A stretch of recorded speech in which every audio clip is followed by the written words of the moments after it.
Yo, yo, yo, it's Big Ant, the spokesman, man. We back. Another edition of Urban Politicians TV, UPTV. Make sure you stay on your pivot at all times, man. Had to come give y'all something tonight, man. We didn't get a chance to do the Studio 56 podcast. Had a few technical difficulties. Plus, it's a holiday, too, so it's all good.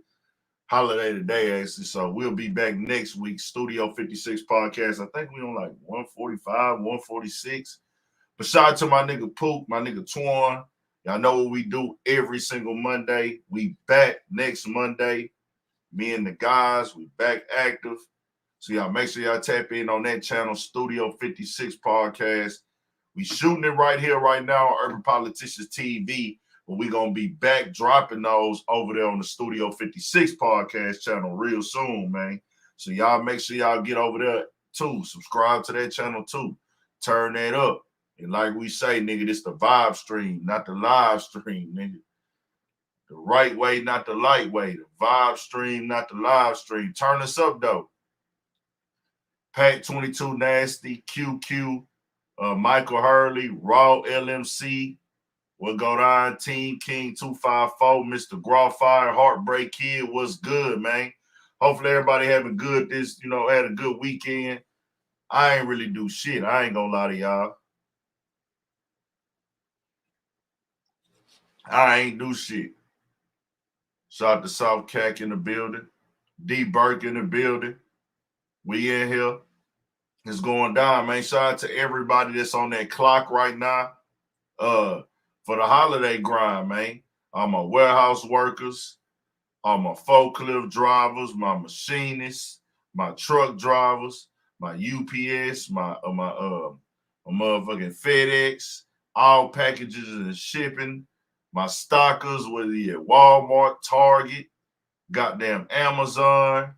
I know a lot of people be working at Amazon. Shout out to all y'all, man. We rocking, bro.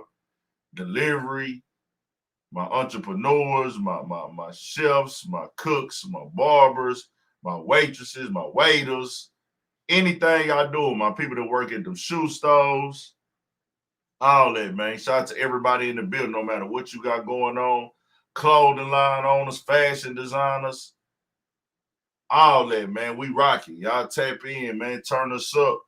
Get that energy up. Y'all know how we do. Shout out to the Heights in the building, Mr. 247.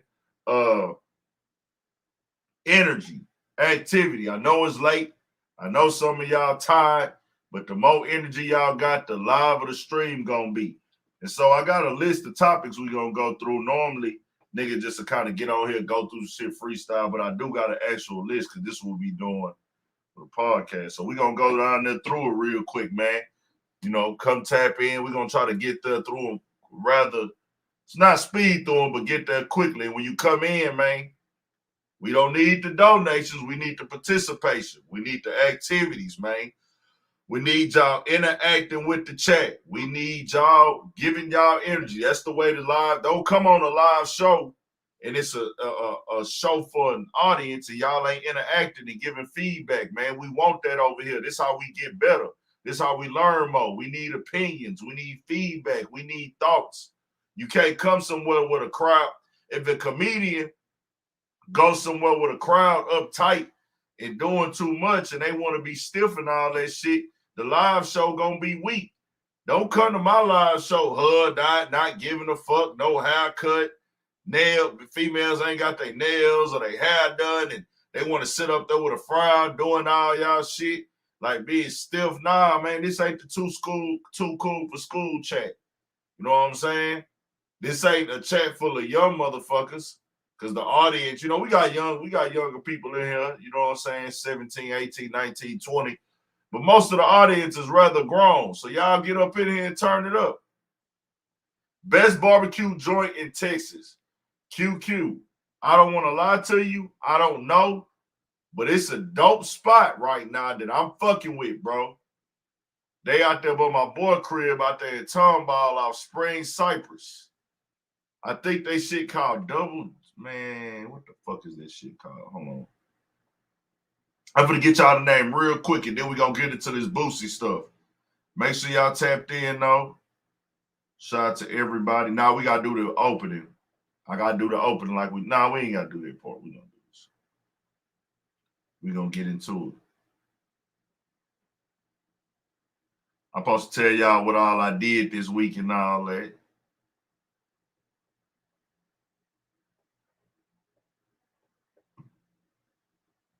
Somebody out there popping fireworks.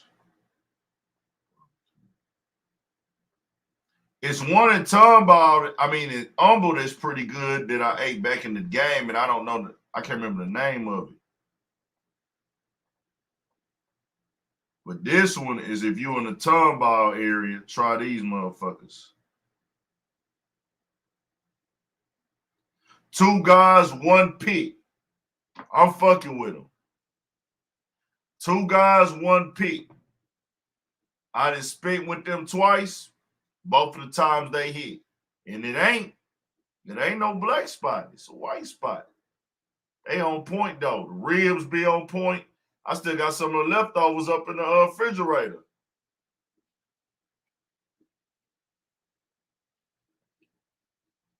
Then they say it's a spot out there for Humble. I've been there before. I just can't remember the name of that motherfucker. I think it's like Fat Boys or something. It's on Beltway 8 when you pass up Wilson Road. Ray's Barbecue on OST, Old Spanish Trail. Tap in with them. It's going down though. We fucking with it. Shout out to Burns. I ain't been hitting them. I mean, we used to hit them a lot back in the day. They had some live ass ribs growing up. Burns had some live ass ribs. But let's get to it, man. We'll start this off first. Prayers up to everybody in Baltimore.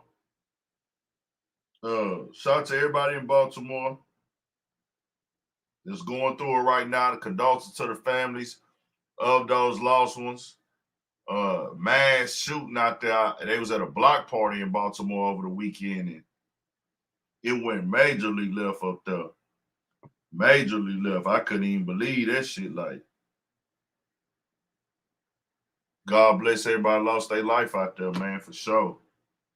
And also, let me give a big shout out to the guy out in Portland that was beat, stomped on, kicked. I dropped a video on that last week. I didn't get no updates on that.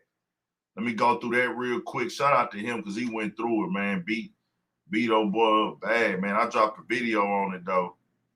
Check that video out when y'all get the chance, bro, if y'all want to see about this story in detail.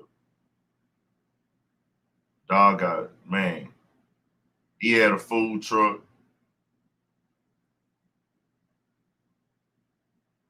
And the dude beat him up. They found this truck. He charged with biased crime. Did they get him?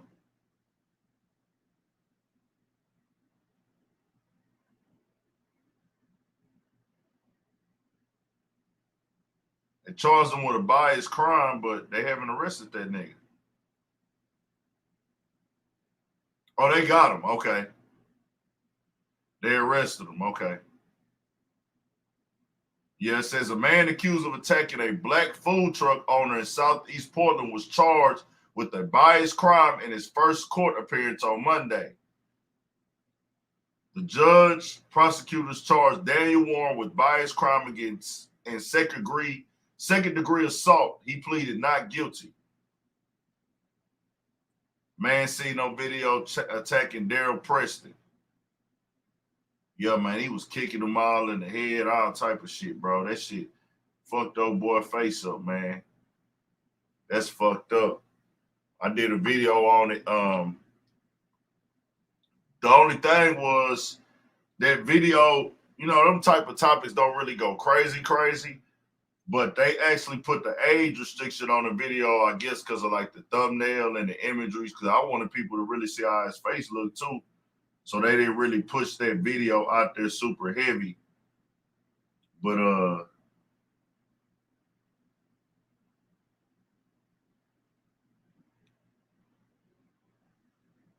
that's how it goes.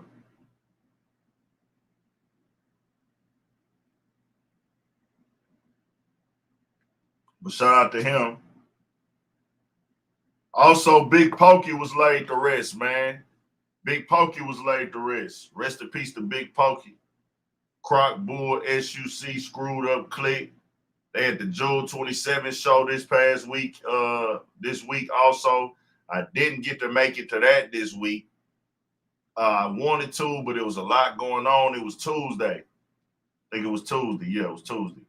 At the June 27th show. If you don't know, that's an H-Town holiday.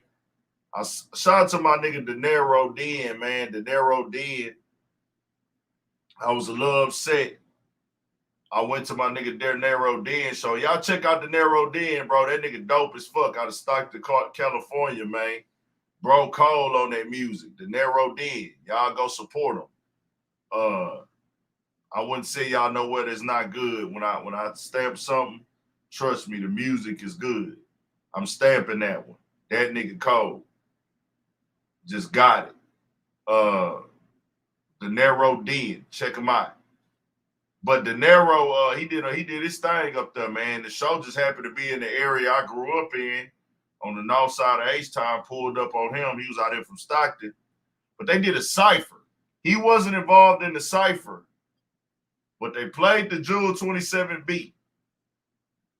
And if you from H-Town, I'm gonna give y'all some H-Town history. We have a beat that is connected to our culture that if y'all heard, y'all would be like, what the fuck are they listening to? Why are they listening to it? Cut this shit off. It's a slow down beat of Crisscross.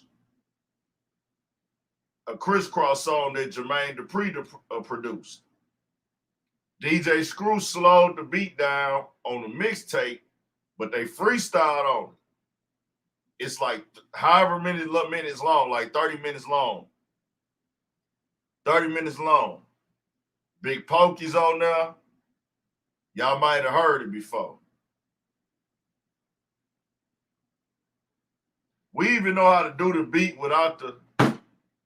I used to know how to do the beat without the motherfucking... without the song. We learned how to do that beat in H-Time, man.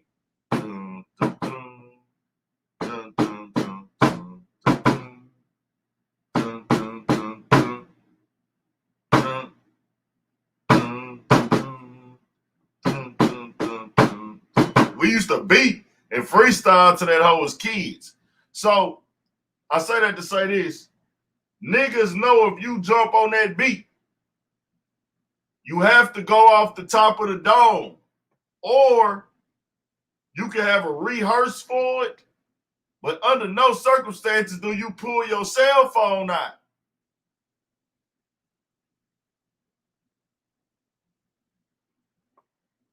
Lil Kiki not on June 27th. Lil Kiki not on June 27th. I think that's one of the ones he was like, man, I hate that I missed that when I missed that song. I didn't get to get on that one or some shit like that. But Lil Kiki is not on June 27th. Nah, he not. So I was fucked up. No disrespect to homie. I didn't say nothing to you there, bro. But as an H-Time nigga, you kind of let me down, bro. You let me down. An H-Time nigga was reading from his phone to the June 27th instrumental. Y'all might not understand that if you're not from H-Time, bro. That is like a fucking sin. That's like a sin around here, bro. For real, my nigga. Shout out to homie, though. I know, certain things be different, but he the only one that pulled the cell phone out. But shout out to them. Had a dope show. I like what they did with that new spot. It's over there off Imperial Valley, behind that strip club Bucks. If you over there, they got a nice vibe in there. AC couches. Go get you a little drink. Got a couple of throw ratchets in there. Gonna be kicking it. Couple little classy hood chicks and all that stuff. But long live Big Pokey was laid to rest, man, this past weekend. And it looked like it was a great turnout. A lot of support. Pokey to receive support on this channel from all over, not just Texas. People from all over came on here and said they fuck with Pokey or just the jam Pokey shit and everything like that. So once again, God bless his soul and to those of the Big Pokey family. I went to I got the vlog on the channel right now. from Yellowstone, pulled up out there last Sunday, to you know, just capture that moment. Want to document that for the city one time, and it's on the channel if y'all want to go watch that. So rest in peace, Big Pokey, DJ Screw, Fat Pack, Big Ho. You know what I'm saying? Everybody, we Big Mo, anybody we done lost from this H-time music culture, just in general, who didn't make it to this week, man, for sure. So let's get to it. Jordan says, we're going to do the Boosie thing first. Fuck it, let's do the Boosie thing first. So Boosie went to Instagram. Boosie went to Instagram today. And let me bring it up. I was trying to bring it up on the phone. Let's listen to some of this first. We'll listen to this live where he was talking about Empire first, and then we'll go to that. We'll go to what he put on Instagram. With this I'm coming from Blue, I gotta get paid them CEO, bro. So we need to have a sit down about the numbers ASAP. Nigga ain't text me back in 5 months, but you used to text me right back. Nigga, before that, I asked you when the wire coming, nigga. We was in business, guys. Don't play with me, nigga. Don't play with me. I text you back 5 months later. And this what it said on the text. I text you March 30th about sitting down about this album, guys, bro, but you ignored me. Now you and all parties involved will be receiving paperwork, if not first thing Monday, Tuesday. It's just business. Now you text right back. Now you text right back. What up, bro? I never saw the text. What the fuck you talking about, nigga? You never saw the text. You text me right back every time, nigga. What you mean you never saw the text, nigga?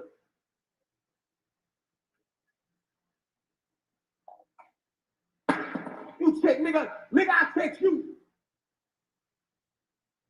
I text you March 30 about that, nigga. About sitting down with me to get this business clear. You text me back July.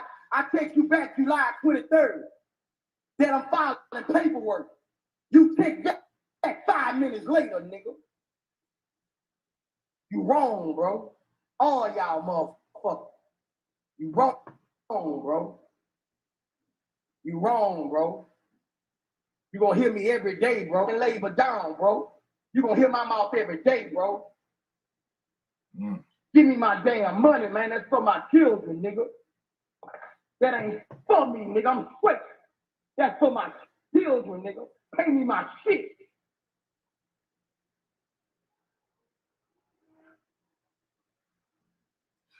Oh shit, my bad. You wrong, man. Could have got the business clear, dog. No, so you knew you was gonna have to pay me that bag. And you could penny pinch them. You could penny pinch them. You knew that. You knew you was gonna have to pay me that bag. So you waited till I got shot and couldn't make it to California. You waited till I was shot up, nigga. You gonna hear from me every day, nigga. Even one of you niggas gonna hear from me every day, nigga, about mine. Nigga ain't never taking nothing from me. Never. So Boosie's discussing, and we're gonna get into what Boosie went on Instagram and posted today that brought the conversation up again. This live is from a few days ago.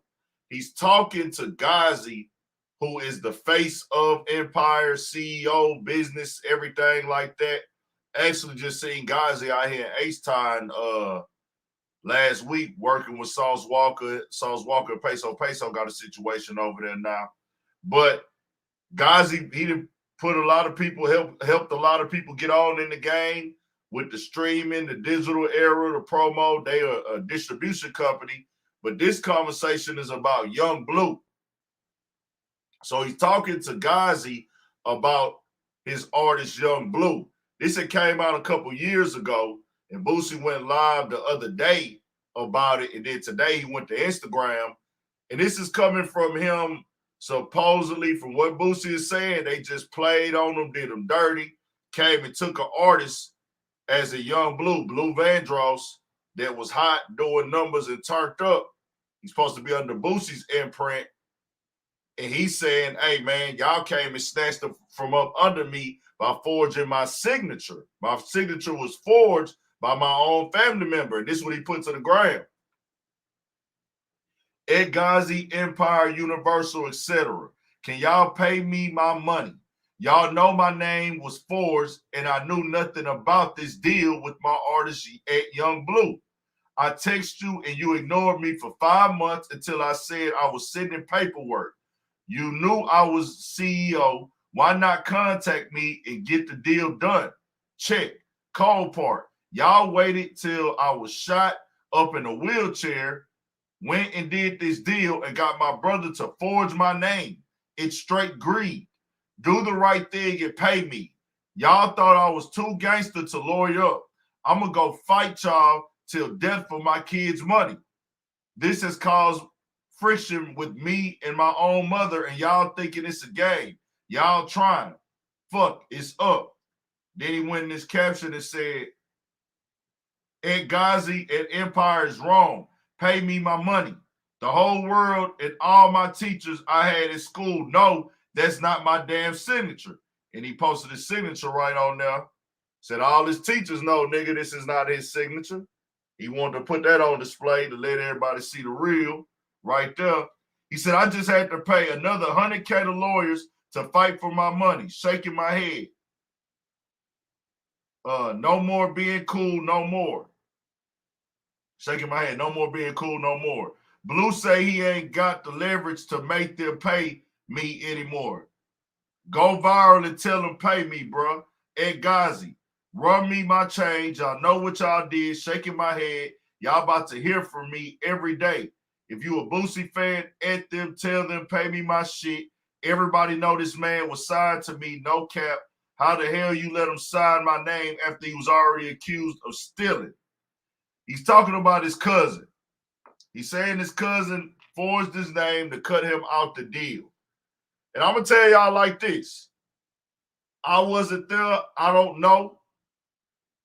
I don't know if Ghazi knew that this signature was forged. I can't sit up here and say what's what. I don't know if they know that this signature was forged. I don't know. That's a heavy accusation.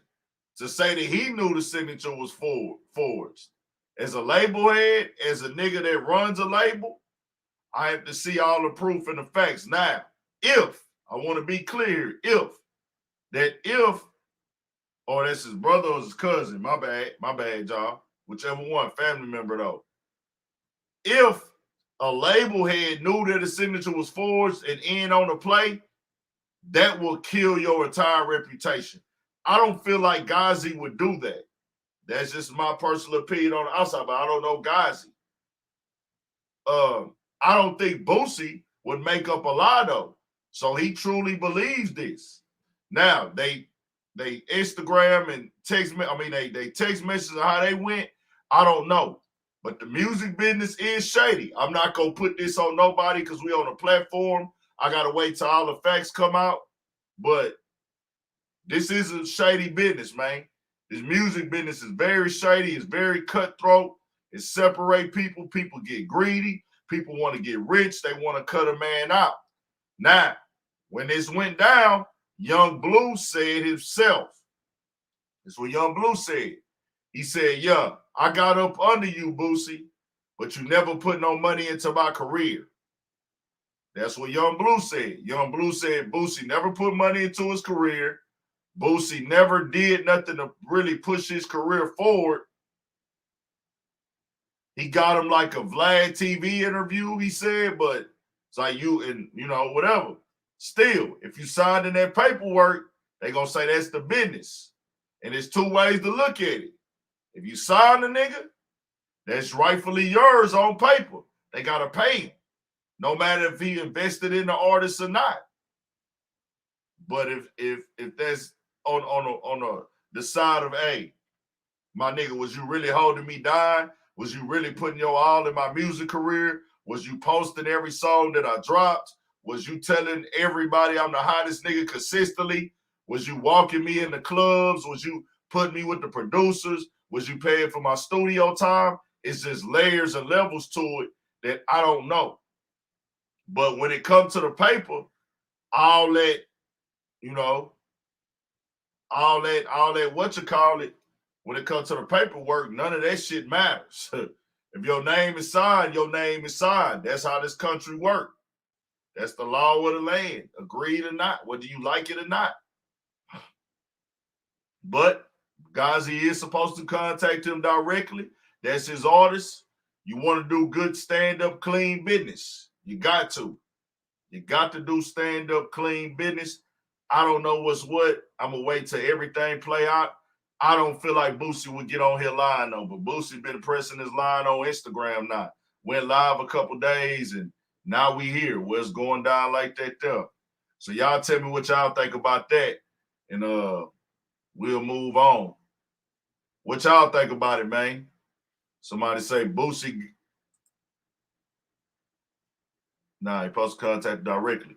And I've seen Ghazi work with a lot of artists that I was and I've seen Ghazi work with a lot of artists that I'm a fan of musically, man. He was working with Dolph, Money Man, all the Detroit artists, Mozzy, Filthy Rich, like a lot of the Bay Area artists was tapped in with Ghazi. And I seen a lot of artists' careers elevate once they did something with Empire. So I've always looked at Ghazi as a nigga that was handling business and knew what was going on. The Detroit artists, they got to turn up, and it was like, hey, I'm helping y'all. I'm doing something right over there because I'm watching niggas' growth once they locked in and teamed up with Ghazi. You know what I'm saying? So I don't know what's what with this situation, the truth to come out. Trill Talk, No Pillow Talk say, man, Boosie need to blame Blue and his brother straight up. Shout out to Trill Talk, No Pillow Talk, man. He out of Texas. Shout out to Trill Talk, No Pillow Talk TV doing his thing out here in Texas, man. Y'all tap in with him. East Texas, correct? I think so. It's East Texas. I want to say, I don't want to be wrong on that. But half of them are gone, bro.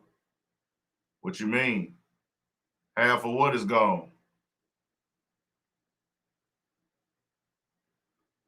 Half of what is gone?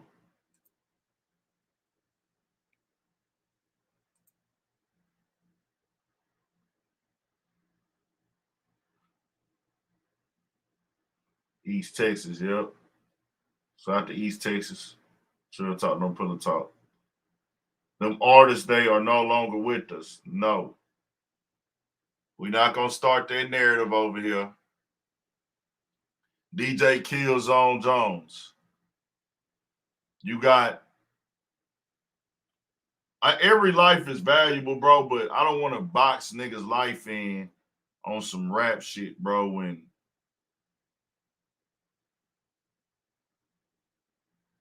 you it's like 7 or 8 artists over there. The thing is with Ghazi, he's signing a bunch of artists straight off the street. A lot of artists are straight off the street. A lot of artists are independent.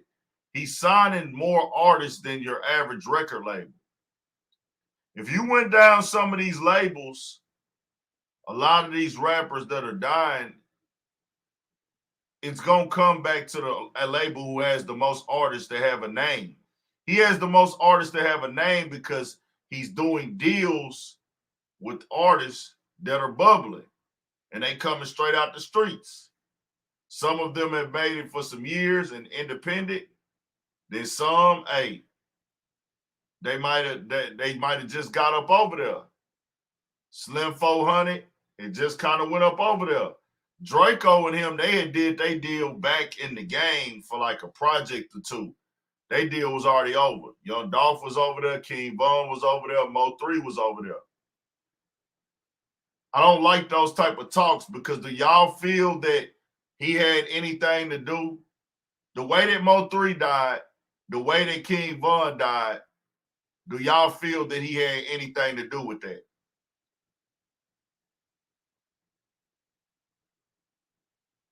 DJ Killzone Jones. That's the dumbest shit I've ever heard. DJ Killzone Jones. What you just typed right there is the stupidest shit I've ever heard in my fucking life. And we can't get nowhere with them type of nonsense ass comments, but I like it because we can talk about it. That's what's going on in the game right now. Because if you didn't give these artists a deal, then how do they get money? Was Young Dolph talented? Yes, nigga. So he should get a deal, right? What do you mean he do most of these these artists are crashing out? Nigga, if I had the opportunity to sign Young Dolph, I'ma sign him too, nigga. I'ma sign him too. Right?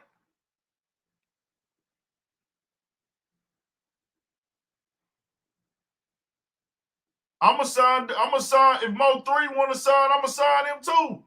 King Von want to sign, I'ma sign him too. Slim 400 want to sign, let's go, nigga. You be working. And you funny, nigga. You be grinding, let's get it. Oh, P&B Rock, nigga, you out your major deal. You looking for some distribution? Come on. Why wouldn't I sign you? The fuck is y'all talking about? Y'all just be talking, bro, with no proof. And that's the problem. Niggas just be saying stupid shit, bro.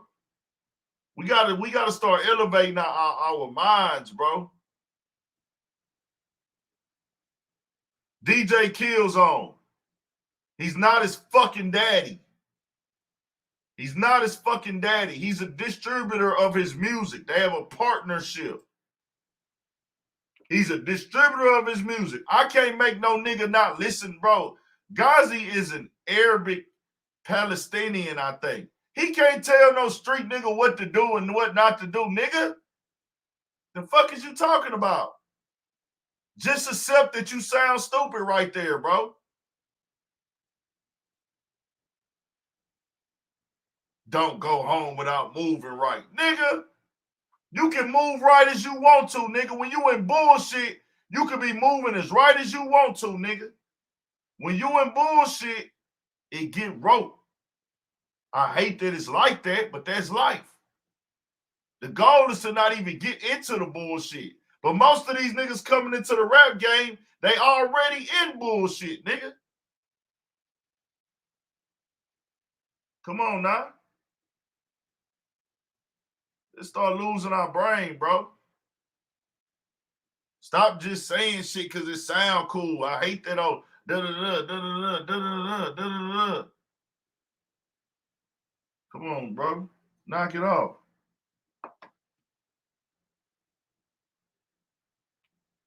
One thing about me, I ain't finna be biased for nothing, nigga.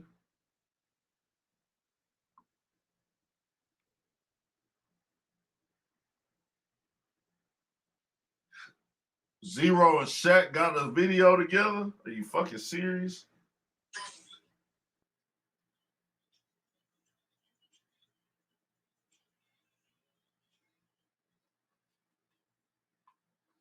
Shout out to Zero and Shaq, man. They got a collab together. Stop the rain.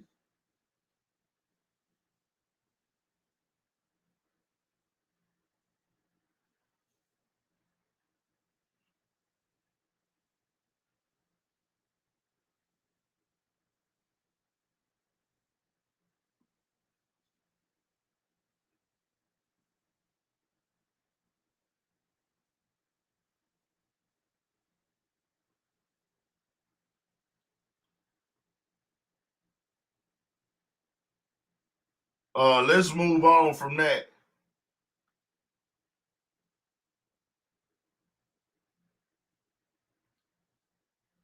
Let's go to Jordan, man. They asked Jordan today.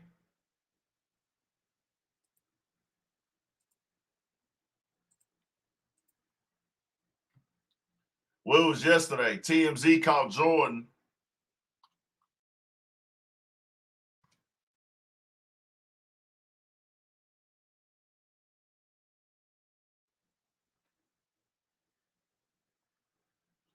TMZ caught Jordan outside in Paris, man. Caught Jordan outside in Paris and said, "What do you think? What do you think about Marcus dating Larissa?" Or he said, "Do you approve? Do you approve, nigga, of him dating Larsa Pippen?" That nigga said, "Hell nah." He said, "No." That nigga said no. No explanation, no da-da-da. That nigga Jordan said no, nigga.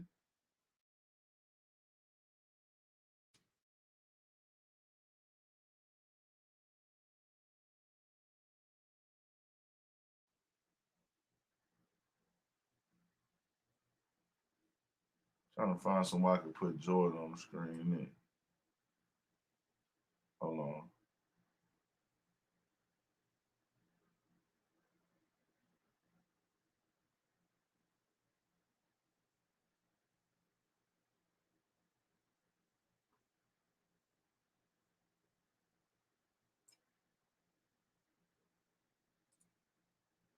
I miss one. Let me go to Jordan Pippen. Let me go to a Pippen interview. Fuck it.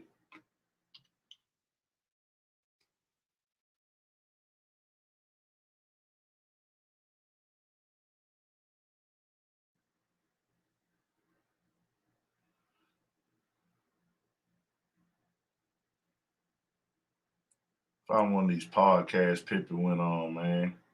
I know I did one of Stacey Adams one year. Real? Yeah. Everywhere you go. We felt that as a team. So this is Pippen a couple months ago, and I brought him on here. Damn, did I not put my thumbnail on my fucking video? Hey, what thumbnail was on my video, man? Hold on. Fuck. Let me see something real quick, y'all. Hold on.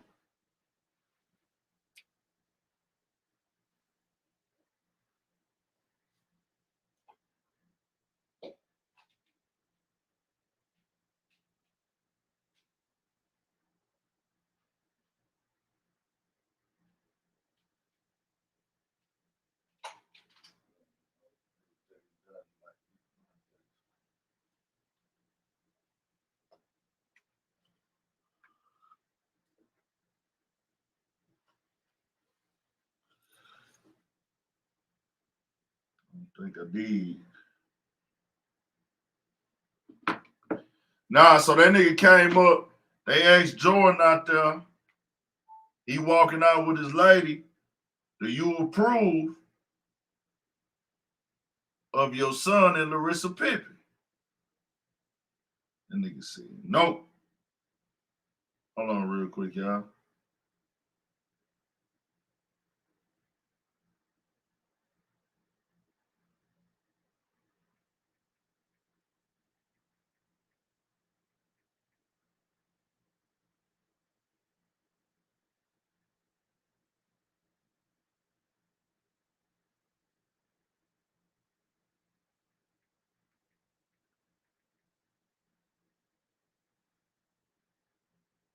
Damn, I didn't.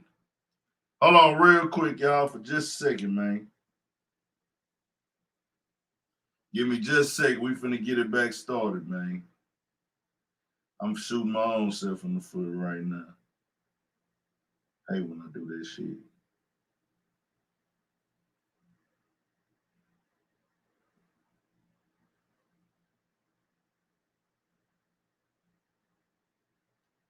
Let me get it together. But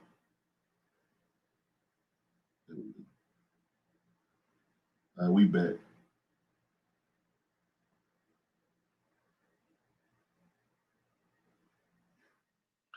We back. Turn us up. Let's get it. So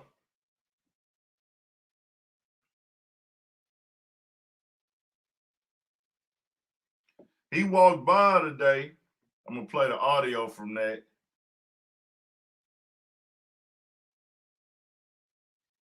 put that copyright shit on that motherfucker. I don't even know who did it. She's like, yeah.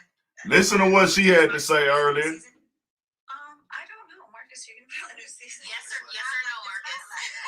You're working on it. It sounds like perhaps. Oh, that is so sweet. What a nice. Who's her best friend? Good guy. Yeah, that's a good guy. So, but look, it was, I guess, somewhat controversial just because of the history between, Scotty and Michael Jordan. So, what was that like for you? Did you have some hesitation at all, thinking like, man, this is gonna be like, Yeah. I think we both kind of did, to be honest with you. Like, it wasn't something like, it's weird because, like, there's like a billion, how many billions of people? Like 6 billion people in the world, right? Like, what are the chances that, right? Right, but I just feel like you fall, it's like falling into a hole. You don't really see it sometimes, you just kind of fall into it.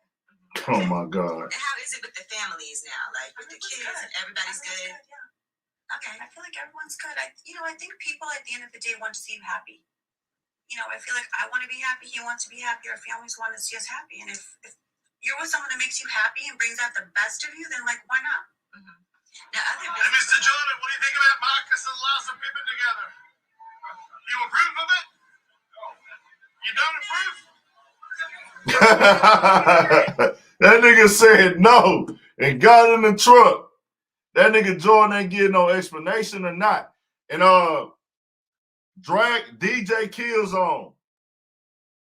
We don't have a difference of opinion, bro. We don't have a difference of opinion. You don't even know what you're stating. What are you saying?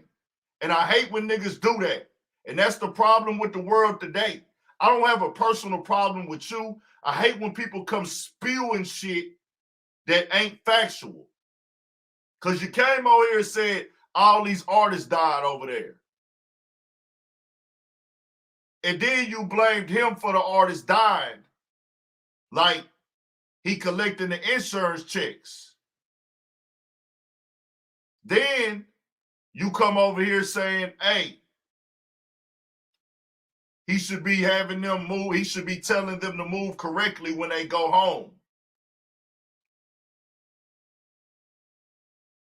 Meaning you're putting blame on him.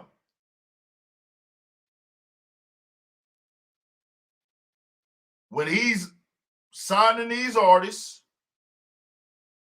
and they get killed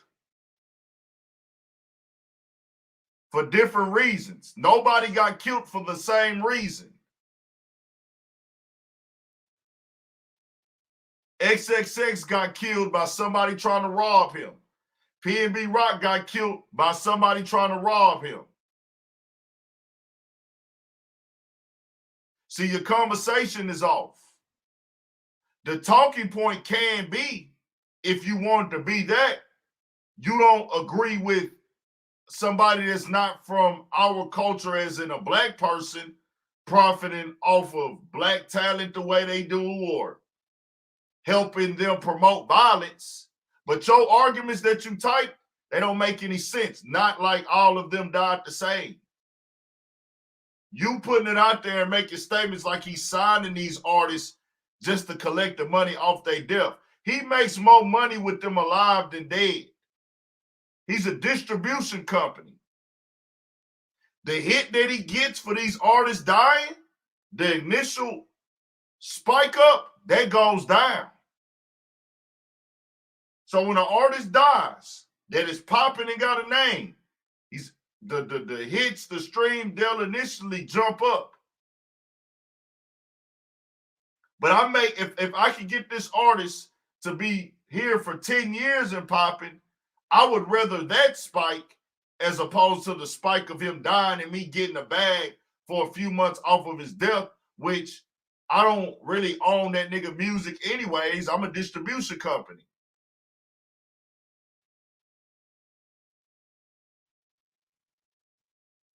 So that's all I'm saying, bro. We don't have a difference of opinion. We don't have the same, we not looking at shit the same.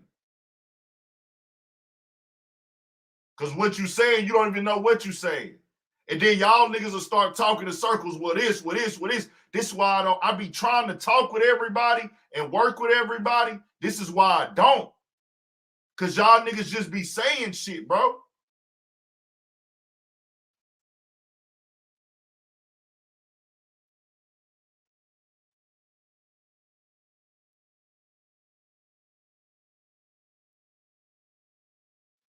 What the fuck does that have to do with him?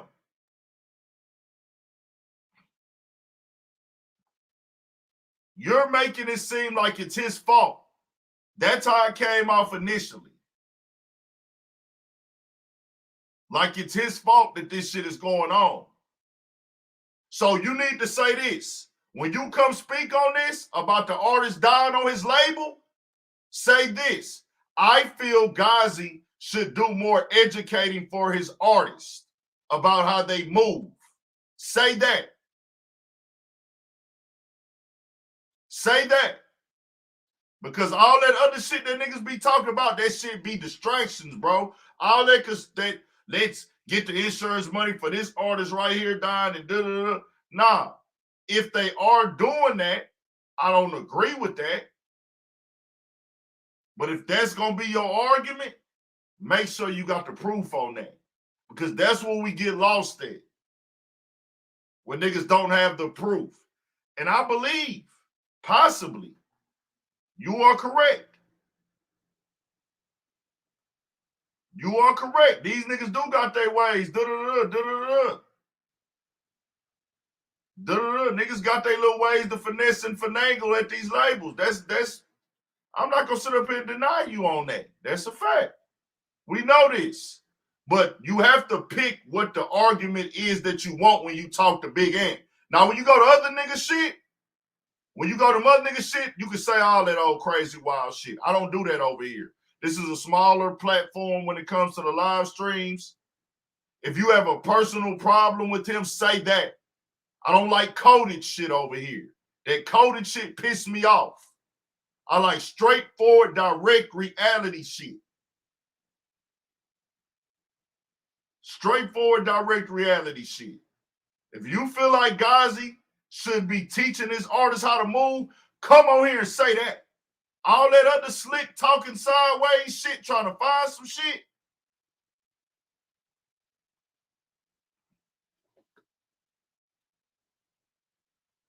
Now nigga want to move the goalpost. Now you talking about Young Thug. Talking about Leo or Young Thug. Man, y'all niggas is crazy. Get back to what I was doing. So, how do y'all feel? How do y'all really feel about that?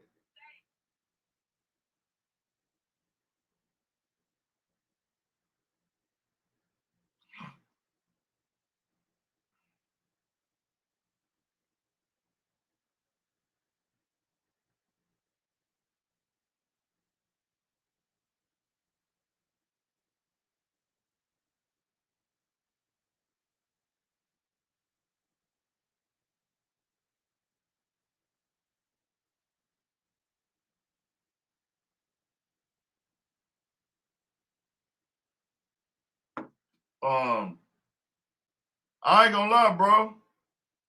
I always thought it was jokes and games. I always thought it was jokes and games, bro.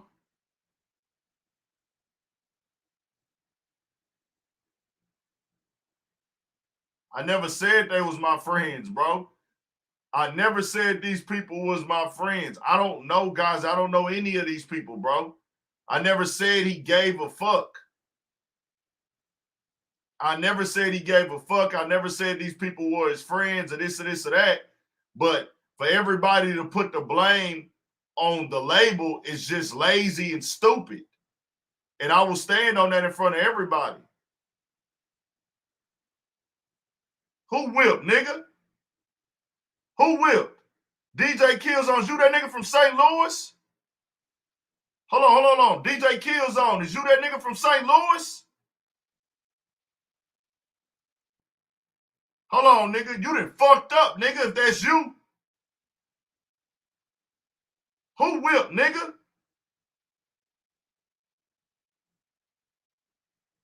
I ain't never said a nigga was our friend. I don't know the man.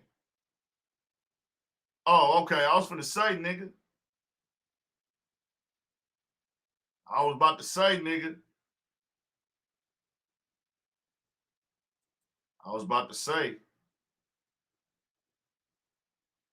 Well, I'll say this, bro. Putting everything on Vlad. Yeah.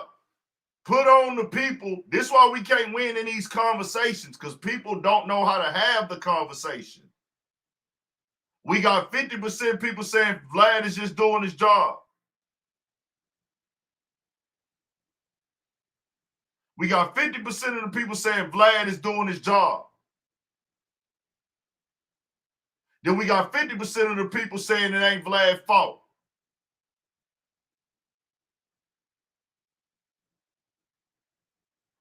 When these type of things happen, the conversations got to be on point. But as niggas, people with nappy hair, people that look like me and y'all, we the only people that ain't on code to understand the reality. Everybody want to have 1,000 different viewpoints. Every other group of people have structure. Even the last group of people with power. The last group of people with power and influence have fell on code and created structure to benefit them. Since everybody knows so much, do y'all know what I'm talking about? The last group of people that surfaced out of nowhere, it ain't no skin color. It ain't no race. But they just came into power and they fall on code with each other. That's why we can't win, because we can't fall on code, nigga. I wasn't even trying to go here tonight, but y'all done got me in that bag now, nigga. Right, Justin Robinson. Right. That community fall on code and structure. You will never have a motherfucker say they just doing their job when it's something that's affecting them. I'm not looking to boycott nobody. I'm not looking to cancel nobody. That does nothing for the black community. I'm just saying, we talking amongst each other, we got to have an understanding or the shit gonna keep going on. We have to raise awareness. I tell any rapper, if you got a buzz, you got a fucking hot song, supposed to go to every media platform that'll take you, nigga, that's big. Just be prepared for the questions. And if you are still committing crimes, don't go. Don't go. If you are still breaking the law, don't go. Or if you are going to go, don't answer nothing incriminating. Now, as a viewer, my opinion, I strongly feel that a motherfucker should not ask you incriminating questions. But that's the lane of the game that we on now. That's the game. But any of these media platforms leaving don't help the black community get in a better position, my nigga. It ain't like, oh, nigga, we turn up, we make more money, we get increases, or we're going to get promotions at jobs, or it's going to create a bunch of job opportunities if this man leaves and stops doing these type of interviews. No. I do understand that media is one of the most powerful industries out here, and media can be weaponized into us with the mindset, the trends, the imagery, and everything like that, the narratives. I understand that side of the effects on us, but other than that, nah.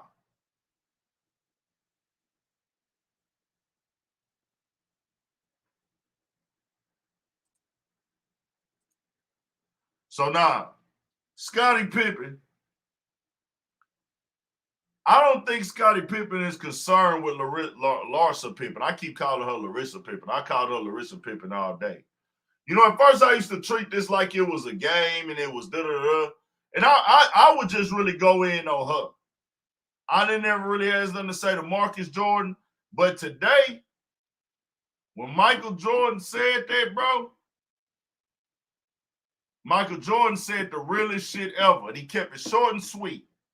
And when he said that, I knew why. What has Larsa Pippen been showing on the internet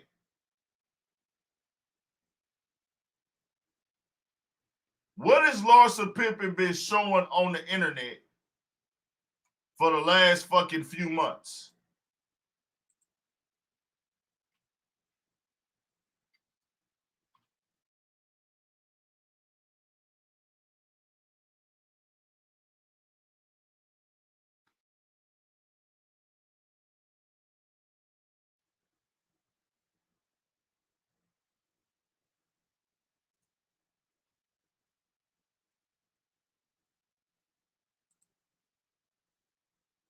Let me see something real quick.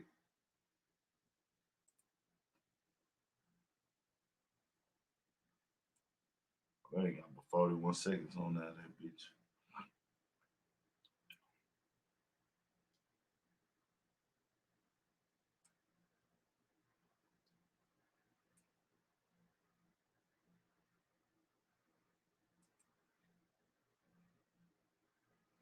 Trying to find the other angle.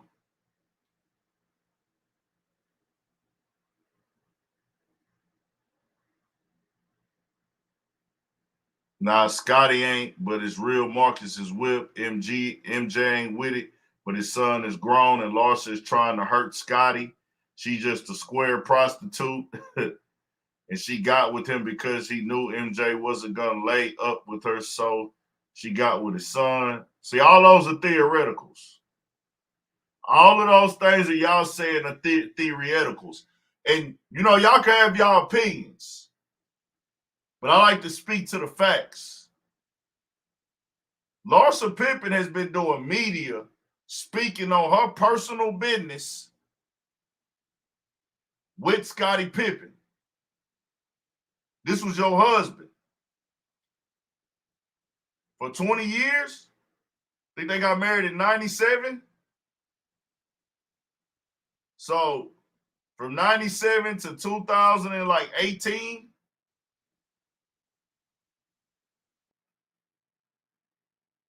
Yeah. Y'all was almost married 20 years. Y'all got to think how Jordan looking. Jordan said what he was supposed to say, man. Jordan said, and she got to blame herself. See, a lot of women want to come out here and get clout, sell their reality TV shows. I'm going to say it again.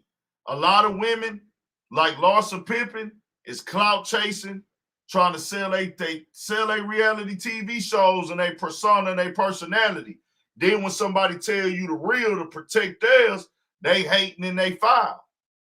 This is my son. No matter if he 32, that nigga my son for life. I see you on interviews talking about you and Scottie Pippen's sex life. I see you on interviews talking about what I approved and didn't approve of. Bitch, I'm a motherfucking billionaire. What you talking about what his family approve of in the interview for? We don't do all that type of shit over here. Don't be speaking on me and my family in no interviews and then going out here and then this a nigga you was married to. So what I'm going to say is, nah, I don't approve of it. I'm going to rock with my son's decision, but I don't want my son to get caught up in your bullshit in the future. Well, next you're going to be going on interviews talking about him and your relationship.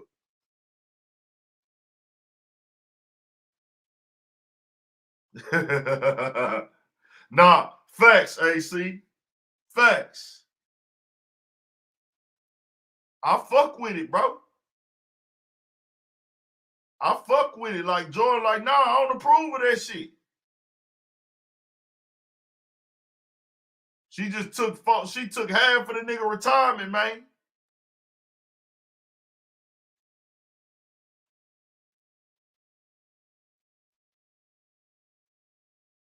She tripping, bro.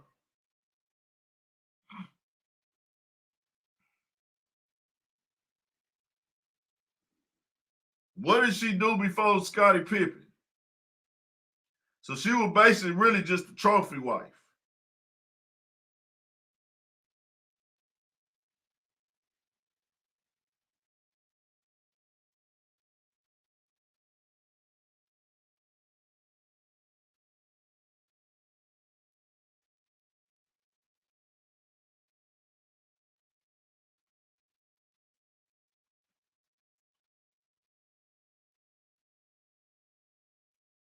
Hey, I'm not gonna lie though. I'm gonna be for real. I want to be for real, bro. All y'all niggas that was in this, that was looking down and talking down on media niggas and talking down on podcasts that are trying to, not viewers. If you was ever a nigga going out of your way to shit on podcasting and YouTubers and shit, and then now you doing it for yourself, you need to issue an apology publicly. You need to issue an apology publicly.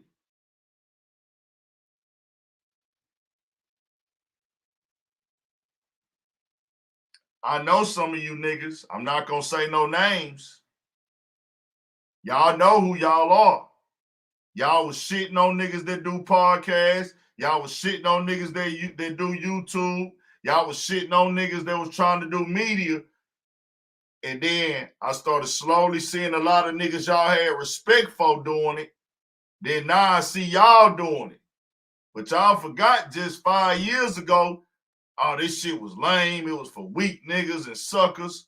I don't know real niggas do no shit like that. Nigga, what type of niggas sit around and talk on a microphone? Hey, y'all niggas gotta, yeah. Yeah.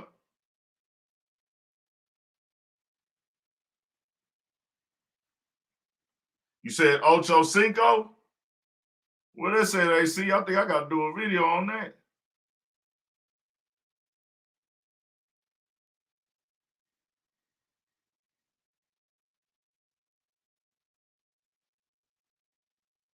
And nigga say you moving Oppie. I gotta do a video on this. Hey, watch your mouth. First of all, hold on. Cam, you my man, but once I finish fasting and get back in front of the camera, I'm gonna dominate this space.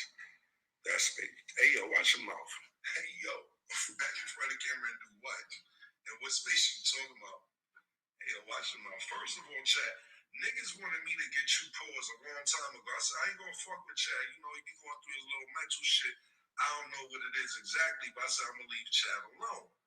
But you're fucking with me. So let me ask you this, right, chat? So all the NFL analysts, whether it's Michael Strahan, ESPN Swagoo, Dan Orlovsky, you coming after me? Well, come on, nigga. Come on, nigga. You talking about you fasting, nigga. You can fast and get on TV and rehab. I know a nigga who go to rehab and act like they fasting. Second of all, niggas wanted me to get you a long time ago, Chad. You moving out me. I said, listen, you gotta be careful of niggas who be headbutting bitches. Cause Chad will headbutt a bitch in a minute. You gotta. So what this came from? That nigga said, welcome to death row. He said, hey, yo, Chad, pause. Get in front of the camera and dominate the space. You want some R. Kelly shit. Secondly, you moving Oppie.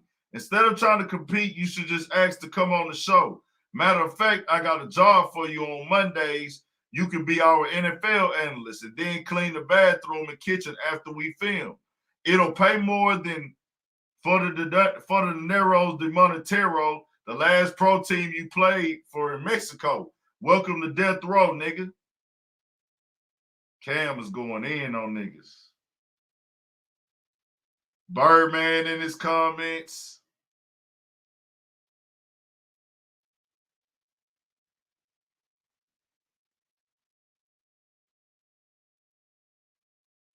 Let me see what this nigga Ochocinco tweeted, man. I'm gonna have to do a video on this tomorrow. Cam just gave me some content, nigga. Shout out to Killer Cam. You just gave me a video, nigga.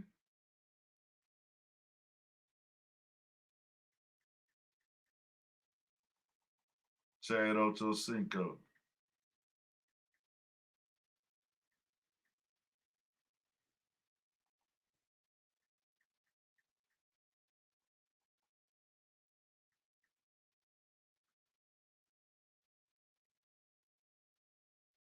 What's Chad Johnson YouTube, man?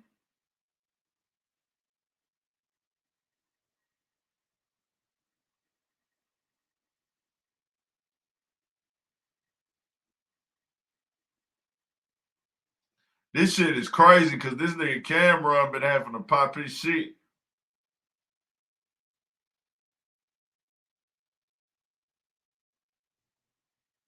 He just posted it on Instagram. Hold on. Nah, we talking about Chad Ochocinco shit. Are we talking about Chad Ochocinco, dude?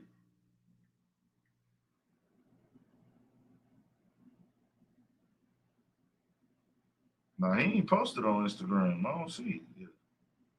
Yo, I'm up late. See, I'm at Victory.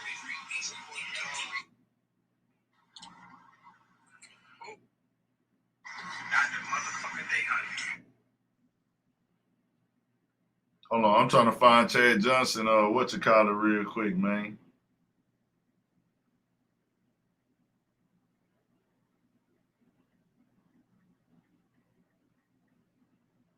Chad Ochocinco,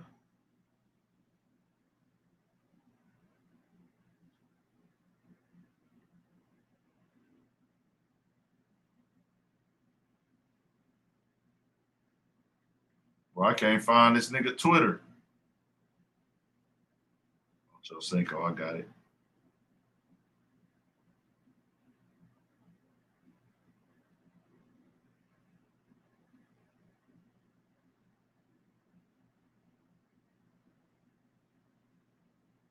And what a tweet at?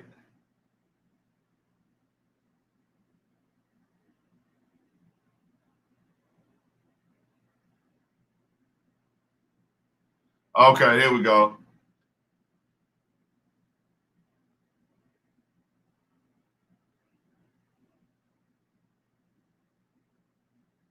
He said,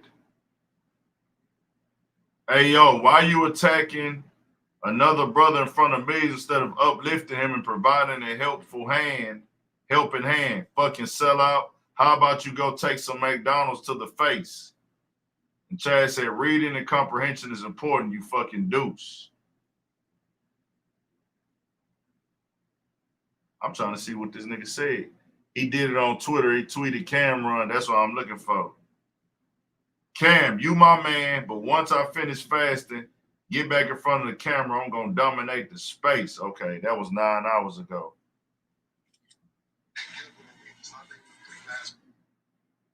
Shout out to Brandon Marshall, Kevin Garnett, Matt Barnes, Dan Levitar, Big One, First Things First, especially Stephen A. Smith, Gillian Wallow, and Gilbert Arenas. I think the last one they gave me a bonus about this business before we got into the business. Because rich ass niggas, I'm telling you right now, we here. Y'all can make that motherfucking phone calls. If you think what I'm saying ain't true, I'm telling you now, source. Murder, stat, and killer are the new source. Y'all niggas scared and y'all moving for you. You get it ready. First of all, murder made the slogan. We do it like we do it for TV. If y'all analysts and niggas just pissed off, we gonna make you real mad now because niggas gonna start hitting me with information. I'm gonna make sure I call my friends up. And shout out to Ocho and Draymond Green too, because I called Draymond early. They'll be there every game. Yeah. For all season, we back 4 days a week. You know what time it is when you're in basketball. You on your ass, pause, and if you're mad, you gonna get madder. Fuck you, bitch ass niggas. Next episode. So he said, Cam, you my man.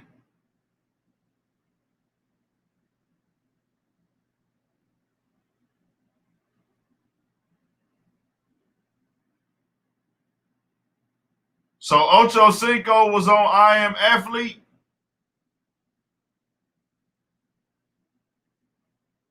I got to read up on everything and what would make that nigga say that. He said, Cam, you my man.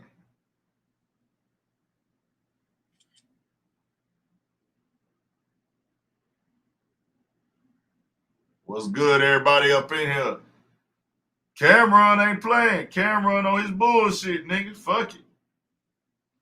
Record that for tomorrow. What y'all think, man? I ain't gonna lie though. The thing is, you know, I grew up on Dipset. I'm a Dipset fan forever. And it's always a form of like competition, no matter what you got going on in the world. Like it's like a friendly competition, or you just supposed to compete to go hard and make the best shit. But New York niggas, they be on some super competitive shit, nigga. Like New York nigga, East Coast, not all. I say like not even Philly niggas, like the Jersey and New York niggas, they competitiveness be a different level of competitiveness, bro. They competitiveness goes to a different level. Like they compete on some like, nigga, let's go directly at each other. Let's try to knock each other out the game type shit. They go to another level with it every time. But that's good shit, though. Shout out to Kara and Mace.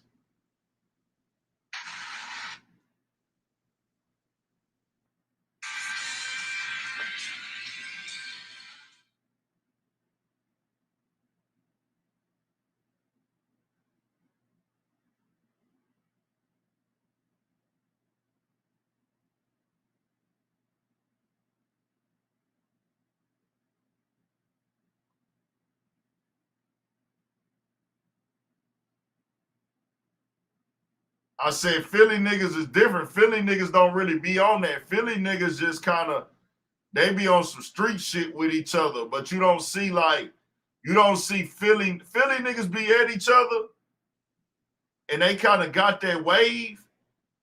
I guess I'll say this. Early back in the days, Philly niggas always fuck with the South. Philly niggas fuck with Southern niggas more than I feel like maybe New York and Jersey niggas do. Now they do for sure. Everybody do. Dipset never had that issue. Dipset always fucked with the South from day one. But a lot of New York niggas didn't fuck with the South. Y'all know this. Y'all know this. Y'all know that a lot of New York niggas didn't fuck with the South, man. Not all of them. Philly niggas always fucked with the South. Dipset always fucked with the South. Jada fucked with the South. You know what I'm saying? Niggas like that.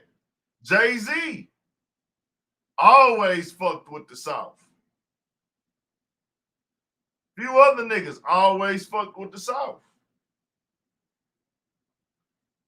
But a lot of New York niggas, they couldn't fuck with the South. 50 Cent always fucked with the South.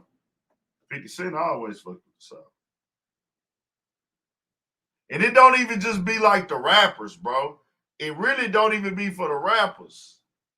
It really be inner workings of niggas behind the scenes, too. It be niggas behind the scenes who be pressing plays on like, we ain't fucking with them South niggas. A lot of niggas behind the scenes who from that East Coast. It don't even just be the artists, because it be a lot of artists out there, or a lot of niggas that got, you know, action and movement going on. They fuck with Southern niggas, but then it be a lot of niggas that be behind the scenes like, nah, nigga, we ain't fucking with them country ass niggas. That's how they be talking. But it changed up now, though. Excuse me.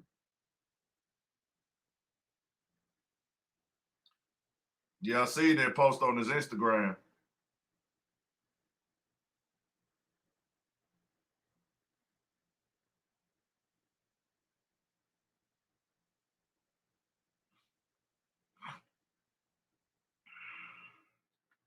All right, let's move on. Just be having little interruptions and shit going on, man. So Boosie had also responded to Amaretta. I'm all out of order now. I don't know if y'all saw that. I had that on the list for the night. I already did a video on it, though, but that was on the list. She basically told Boosie to stay out of Atlanta business.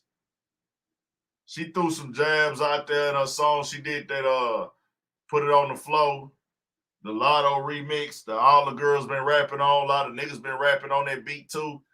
I ain't gonna lie, man. Y'all done hoard that beat out now. Let's get it to the original. Don't get on that beat no more. Find y'all an older hard beat that y'all ain't get to rap on now. As a fan of rap and hip hop, Let Latto have her beat. Find another beat. Find another beat. That beat is done for y'all. For her and Cardi, the remix and the original song, great.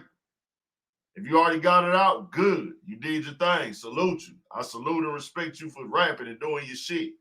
But now, after the day, let's let that beat go. Let's let that beat go.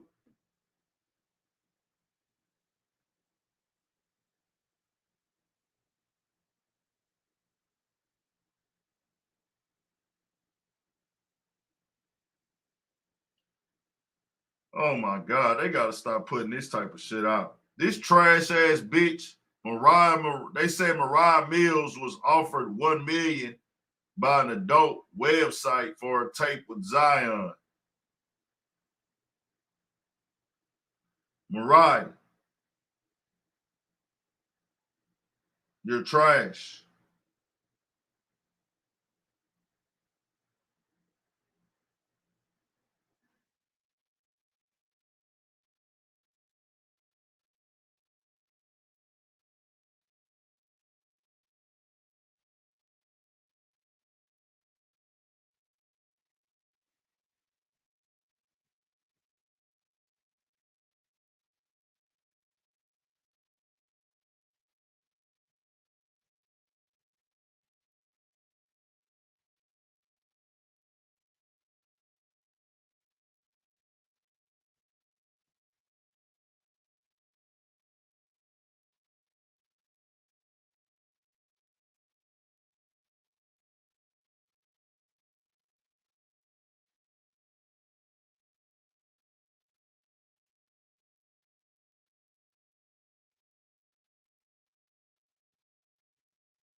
So much wild shit going on, man.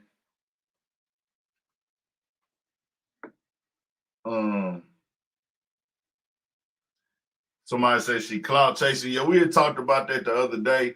Boosie responded, told her, hey man, worry about the niggas telling in your city and da da da da. And like I said, bro, I have no malice towards her. I know why she did it. It don't make sense to me because it dies out. I mean, she got you to look at her for a day. I just think that artists got to focus on making good music, man. It is hard to get people to look your way. But when you do like the little shock value shit, bro, it's like that shit is either gonna hurt you or make you stay where you at. This shit gonna hurt you or make you stay where you at. But shout out to Amaretta, she's very talented. Then a little bit after that, it's crazy because right after that went down on Friday, that was Friday, then either the next day or the day after, we see Rich Homie Quan get caught up in some shit.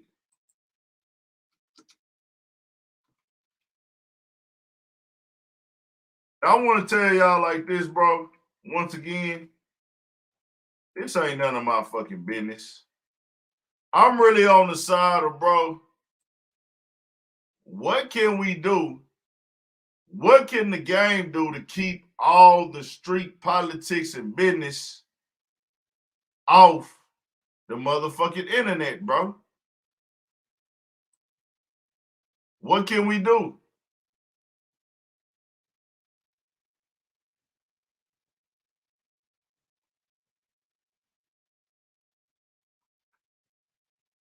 Like, how do we get the snitching conversation off the internet?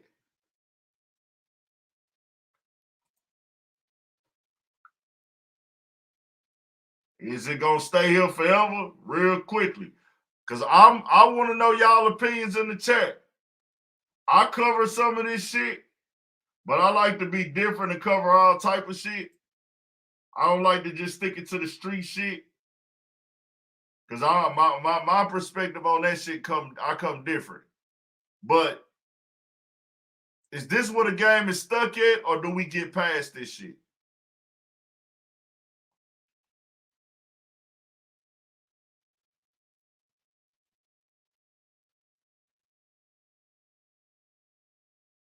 I mean, it's the trending topic.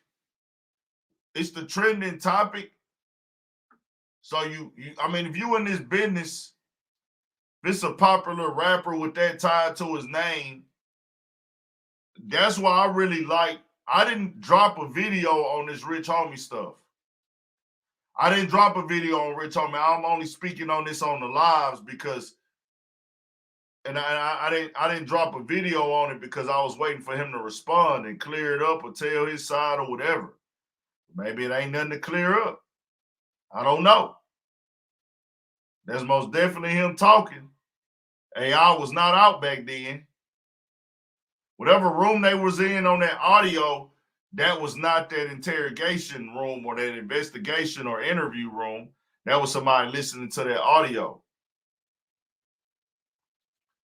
I just don't know, why does it have to come to the internet every time? Is it just to get a nigga career up out of here? Or the niggas that's putting it out, are they trying to stand on this?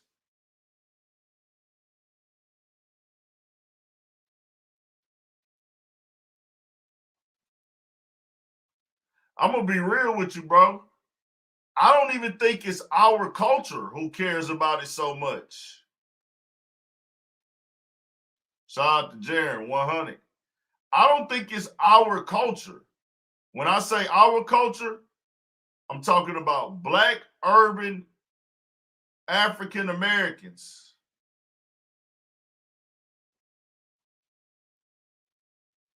Black urban African Americans.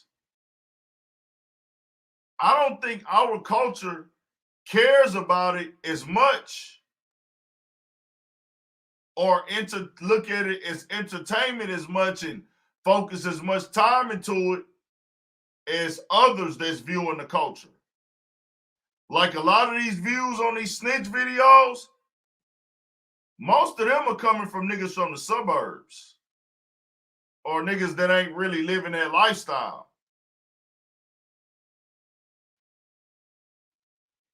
If I'm wrong, I mean, do y'all agree or disagree? Let me know, chat. How y'all feel about that?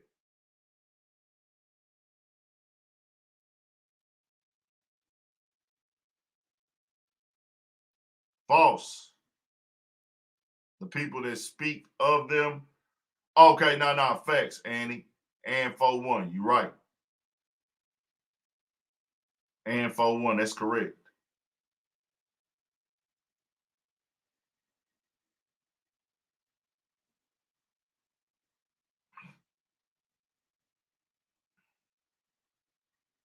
So I'm just like, that's a lane in hip hop right now. I'm like, when does it end? Because it's not really, to me, I mean, I've covered it. I'm not going to sit up here and act like I haven't covered the shit. I've covered it a lot.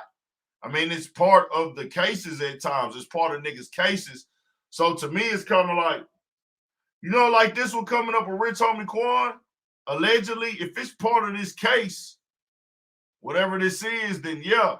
Because Thug is a very popular artist, one of the most popular artists, and they're airing the case live for us to watch and see. So if you like breaking down that case, I most definitely understand it and get it. I most definitely understand it and get it if you breaking down the case and what's going on, but the other side of it, of niggas just bringing the shit out and want to put it out and I'm like, that part of the rap game can be over with to me. But I really only plan on speaking on these type of things when the nigga responds that's being accused of snitching. When the nigga responds, then, or his representation or team responds, then yeah. But it's been so many that have been wrong. So many, it's been, one is too many. It's been one too many niggas that have been accused of snitching and it was wrong. It's been one too many niggas. Or, yeah, they might have talked too much. They might have said too much, but they didn't get nobody locked up. But once it get put out that they was talking and they whole situation fucked up. And I'm like, hey, If you ain't get a nigga locked up, yeah, you shouldn't be hollering at the police. There's no reason to air that out. There's no reason to air that out. If he ain't getting nobody locked up, if it's not nobody in jail, he ain't tell on nobody. He just in there talking. Now, all that talking shit, that ain't what you supposed to be doing now. We know that. And I'm a type of nigga like this. I'm a type of nigga like this. Even if you ain't a criminal, even if you ain't a criminal, even if you don't break the law, even if you ain't a street nigga, if you inside of a police interrogation room, don't be talking to them niggas. I'm going to say that again. Even if you ain't a criminal, even if you ain't a street nigga or a gangster, even if you don't break the law, if they got you inside of an interrogation room, don't answer no motherfucking questions, nigga. Niggas think that's just some street nigga shit. Nah. That's why they read them rights to everybody. Everybody, nigga. If you don't have an attorney, if you can't afford to have an attorney, one will be provided for you. Don't speak, nigga, whether you broke the law or not. I wouldn't give a fuck if you innocent as a baby. Don't talk to them fucking police inside no interrogation room, nigga. Straight up. If you being interrogated by some shit. That's all I'm saying. Let's move on. We'll just see what happened with Rich Homie Quan. Coi Leray. I want to talk about something in this rap game real quick, bro.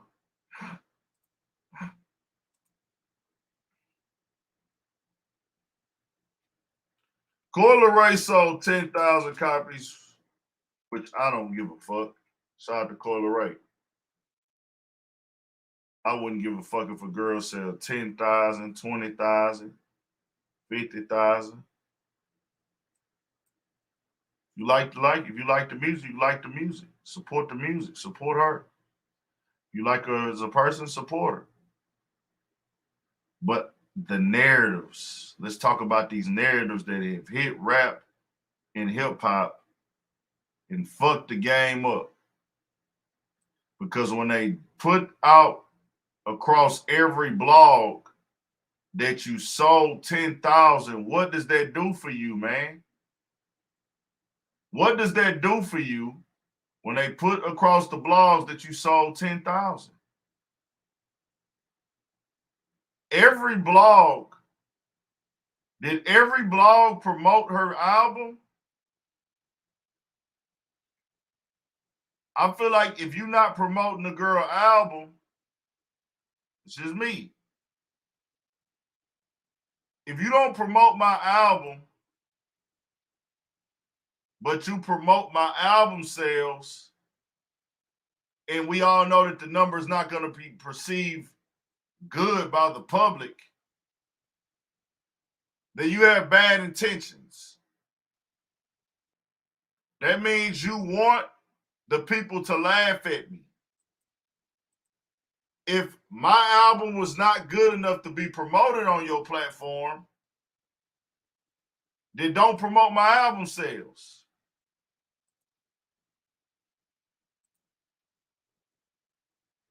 So that means that you want, that means that you want the people to laugh at me. And that's what we became in hip hop, where media, at times, they use their platforms as weapons.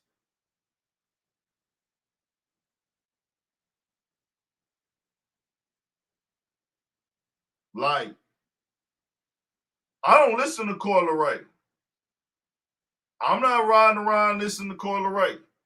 But I just see how it works. Like, I've seen media publicly post up and highlight looks that will not look good for Ice Spice, especially when she first came out. And media is a powerful tool, bro. And I'm not trying to come in here and act like I'm only posting positive shit or I only talk about positive shit. But when I see this time and time again go on, it's like, damn. I remember when Coi Leray would be performing, all the blogs would follow the blog that posted the crowd wasn't rocking with her show.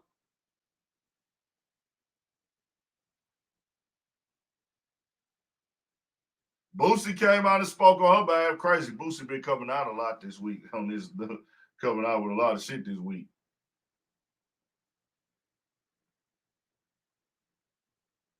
Boosie called people out not supporting her. Boosie say,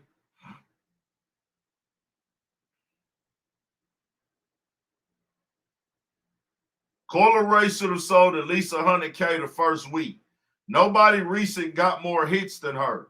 Either this shit rigged or celebrity kids just get hated on when it's time to swipe. Motherfuckers be haters, straight up. My fam go through the same shit. We ain't stopping though, believe that. I don't listen to Coi Leray.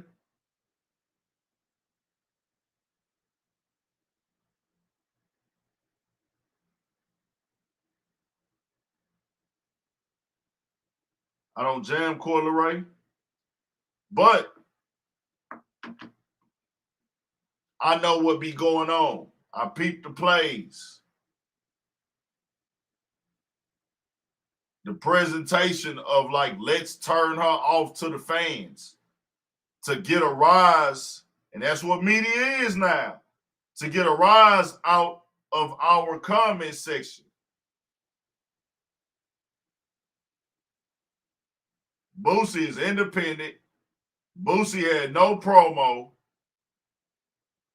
Boosie announced his album was coming out the day he got out of jail. Actually, the hour he got out of jail. He never said he had an album coming out. Boosie wasn't even planning on dropping an album. What Boosie did was, I'm dropping an album right now. He probably came up with that while he was in jail. Somebody he was on the phone talking to. Hey, nigga, hey, get that project we was gonna drop. Drop that, nigga. Boosie did not go in there and get in album mode to drop a project. Boosie was like, hey, nigga, I just got off lock. I'm going to drop an album to promote that. Boosie just dropped the album a fucking month and a half ago.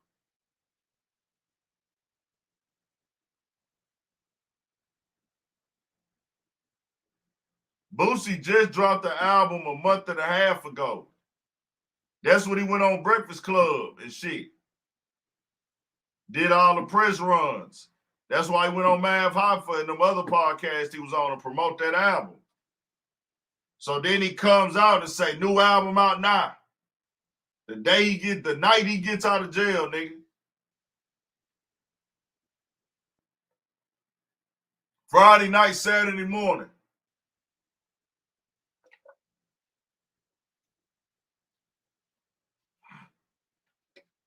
What I'm saying is Boosie he don't even have a label. Boosie just uploading this bitch to streaming sites, nigga, and hey, go get my shit.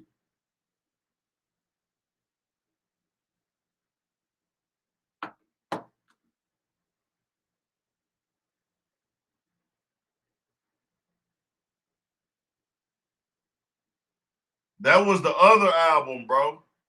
This is a whole nother album. Hold on, let me make sure, bro. I'm gonna make sure. Y'all ain't get the album that Boosie was promoting was a whole different album than the one they saying sold 500. I don't know what the other one sold, but ain't like Boosie getting no playlist and he not doing none of that.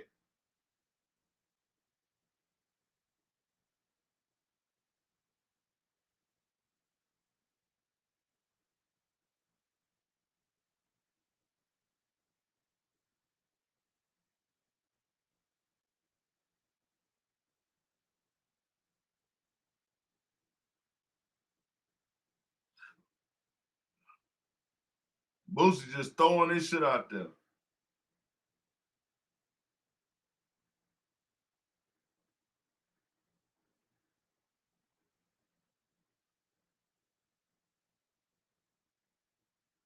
Come on, bro. Boosie dropped the album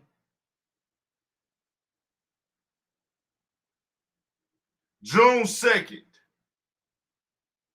Boosie dropped the album June 2nd. There had 16 songs on it. Goes to jail like a week after that, or 2 weeks after that. Then comes home from jail June 23rd. First Day Back. The album that he dropped was called First Day Back.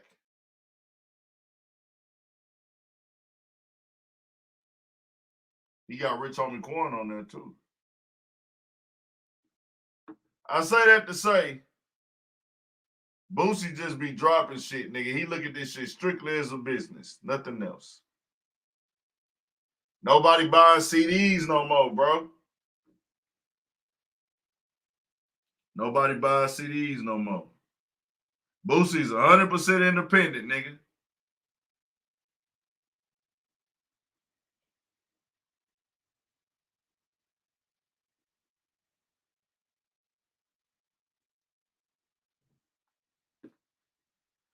Shout out to Boosie daughter, man. Poison Ivy, man. Keep doing your thing, mama. I'm just saying, let me move on from that point I was making. I'm like, bro, I've seen time and time again where like media be getting on the bandwagon, and that's just hip hop, bro.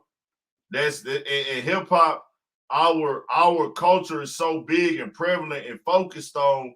You can have anybody make and create a media platform, and so many media platforms are just waking up. Like, hey, nigga, we gonna just follow what other motherfuckers is posting or whatever. Cool. Do y'all thing. Get y'all money. But I peep at times like, why do I see on 50 different blogs that nobody is moving at Ice Spice show? And then even when I see narrative posts, like they be certain posts, a nigga say, hey, man, that nigga couldn't deny his son if he wanted to. So you will have a nigga post a blog. I don't know which blog it started, but I'll see a blog post or somebody and their son that look alike. And it'll say, man, he couldn't deny his son if he wanted to. I see that then hit 30 other blogs. There's no originality nowhere no more. And I say that because a story is a story. A storyline is a storyline. Just blatantly copy and post is just copy and post. Somebody saw this, said, damn, this nigga look like his son. I'm going to post that up. And a blog will say, you know what? I'm going to post that same exact shit. Then another blog, I'm going to post that same exact shit. That ain't even a storyline of how a nigga look like his daddy.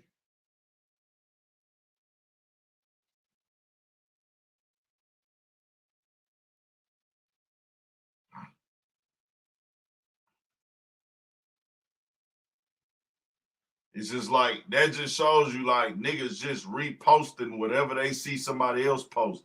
It don't even be no news or nothing. It's like a motherfucker post, like if a nigga rapping or freestyling, or even if a nigga go to jail, nigga get locked up, some shit like that, or some real news shit, okay, cool. But a nigga, oh, that nigga look like his daddy. Then I see that get posted across 30 blogs that this nigga look like his daddy.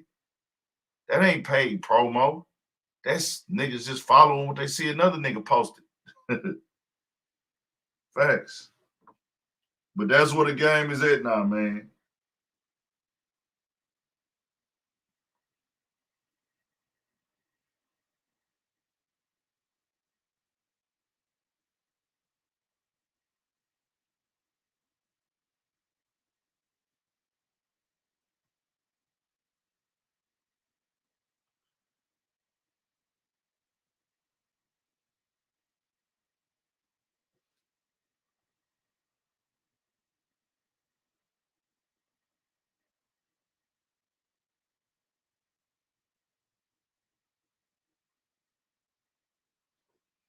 Let me see what else we got for y'all, man.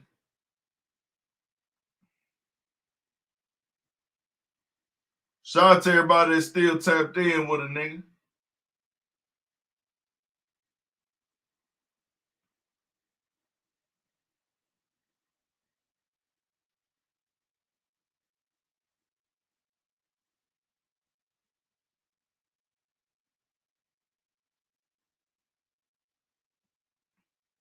Okay, I did say this. Better ways for artists to sell music.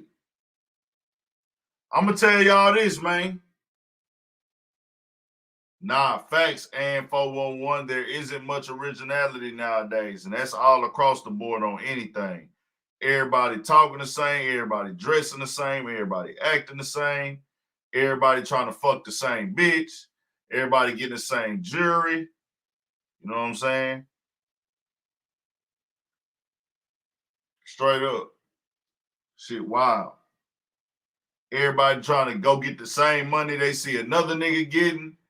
Niggas is literally imitating niggas. Shit is crazy.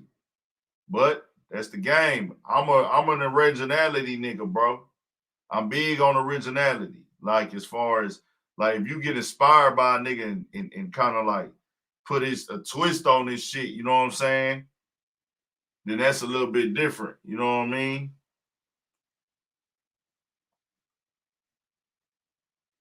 But ways to promote your album as an artist.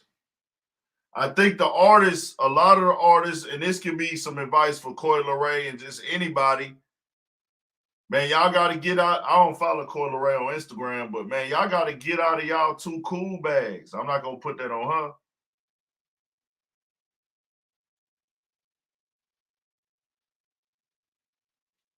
Like,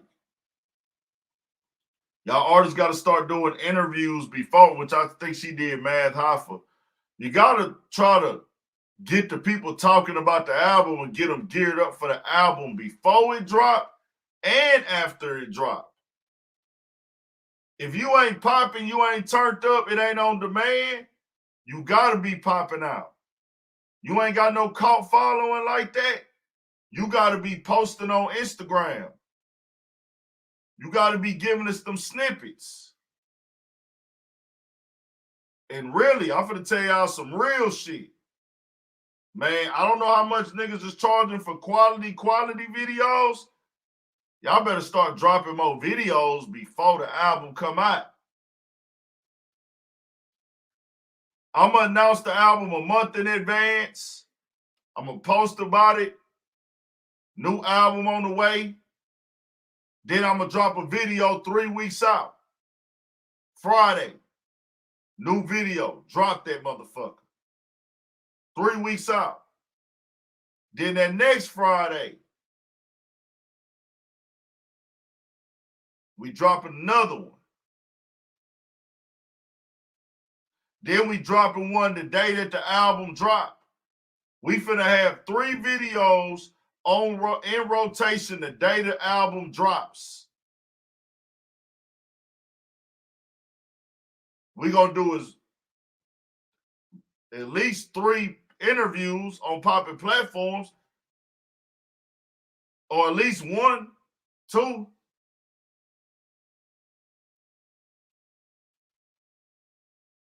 We gonna post the shit on TikTok.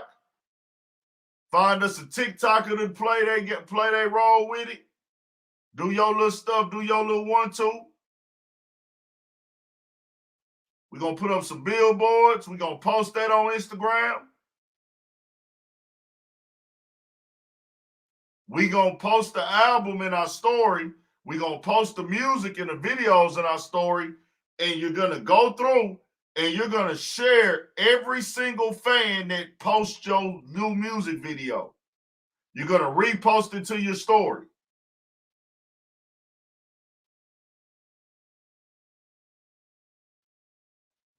But you got to have that. You got to have that. Artists be too cool for school. They just sitting back and chilling.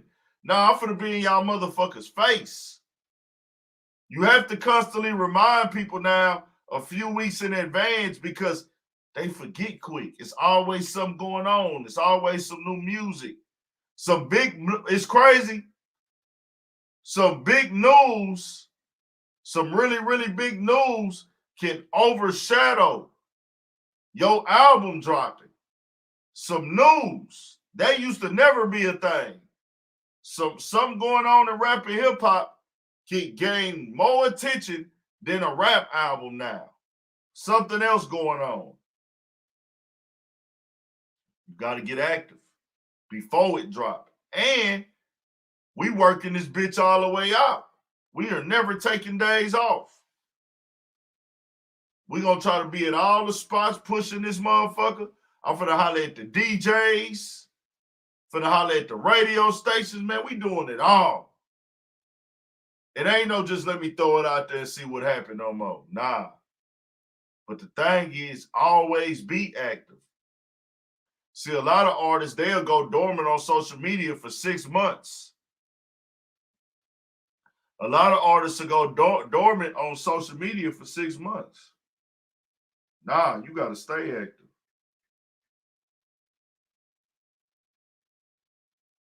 She got 7 million Instagram followers.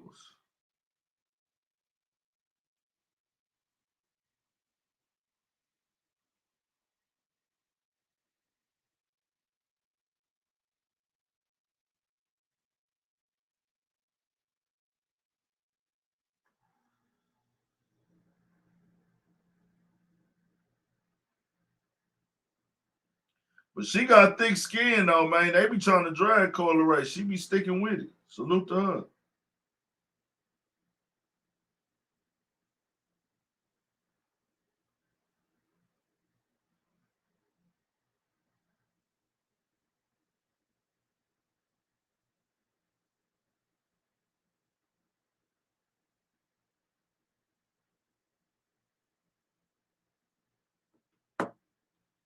So keep grinding, man. Keep mashing. That's what the artists got to do. Did we talk about the Mozzy shooting already?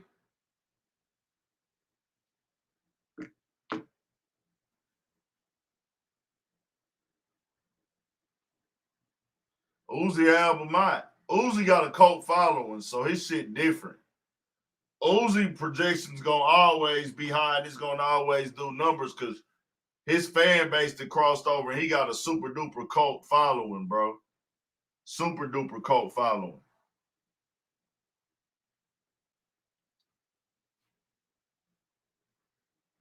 I did a video on the Mozzy stuff. We talked about that on here too, huh? Think we did.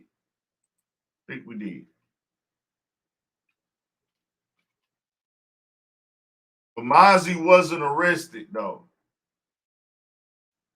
I'm going to go to my video real quick, y'all, to play so y'all can see what happened. Mozzy was just detained. Went to the club got shot up. Shit crazy. I referenced shout out to my nigga Ochocinco. I said, hey, man, that's something that's in his lane right there, that fucking rap trap, nigga. You can't hear it anyways because they ain't had no audio. They had like music playing with it off TikTok. But see, that's Sally Rue right there. That's Mozzy boy. There you go, Mozzy.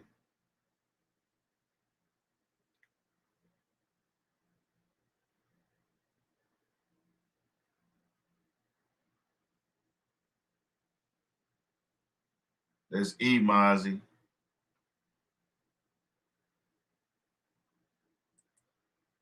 So they all got arrested.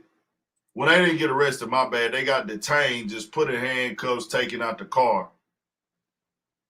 I don't know who locked up in this situation. Nah, Mozzy is on CMG now.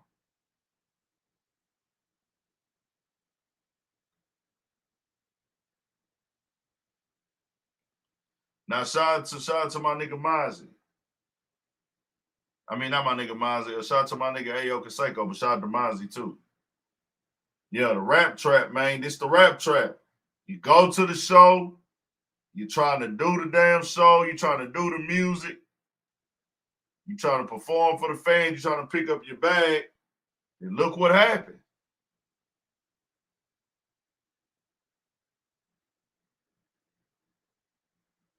Mozzy been on CMG for at least a year now. More than a year, because he got on there like right before he had to go do that time. He was gone for like a year. But shout out to Mozzy. Yeah, Mozzy don't post as much as he used to now, for sure.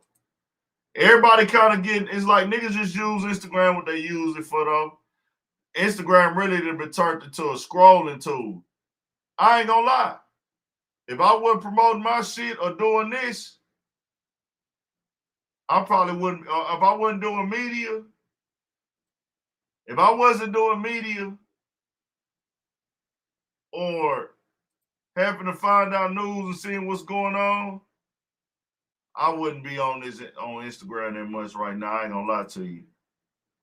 Damn, my bad, y'all. Fix that shit. Come on. Gonna go into what Stephen A. Smith said about everybody from ESPN leaving. Then we'll just get some feedback from y'all. Then we'll call in. Then we'll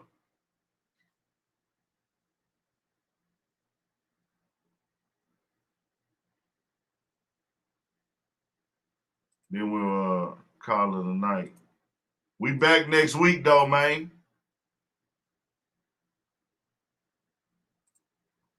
But see, that's the thing with the rap trap, nigga. You gotta go pick up the bags. You gotta go pick up the bag, man. Everybody say, don't go here, don't go. All money ain't good money. Don't get me wrong. But you gotta go get your bag. Niggas finna pay you $20,000, $30,000 for the show. Shit. I'm there, nigga. I'm there. What was y'all talking about? But shout out to Mozzy, though. He didn't get arrested, so he's straight. He'll be all right. 100. Bounce back, man. Mozzarella fella. Stephen A. Smith. I just seen a clip. The ESPN layoffs.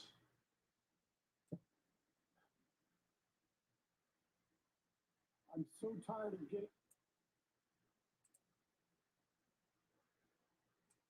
And I'm not going to back up from it now.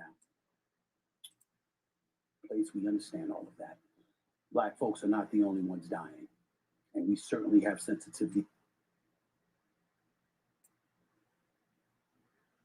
There are those of you who will sit up there and say, well, you know what, it wasn't a permit. They were having a block party without a permit. Shut the hell up. That's not the point. The point is that gunfire broke out during a block party. What was supposed to be a celebration ended up in 2 people dying because of gun violence and 28 people of the 1.9 million.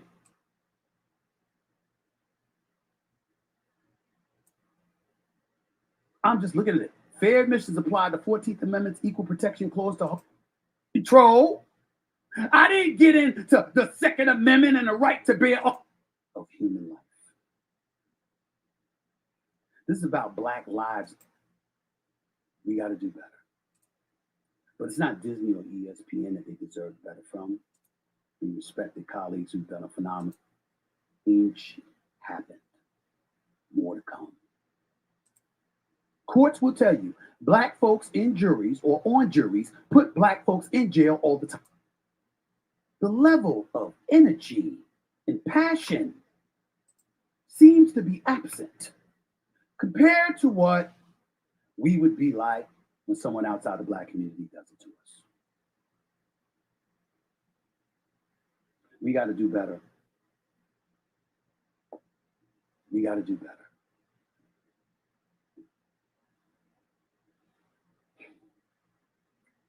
Let me transition to a story that has been percolating for quite some time now.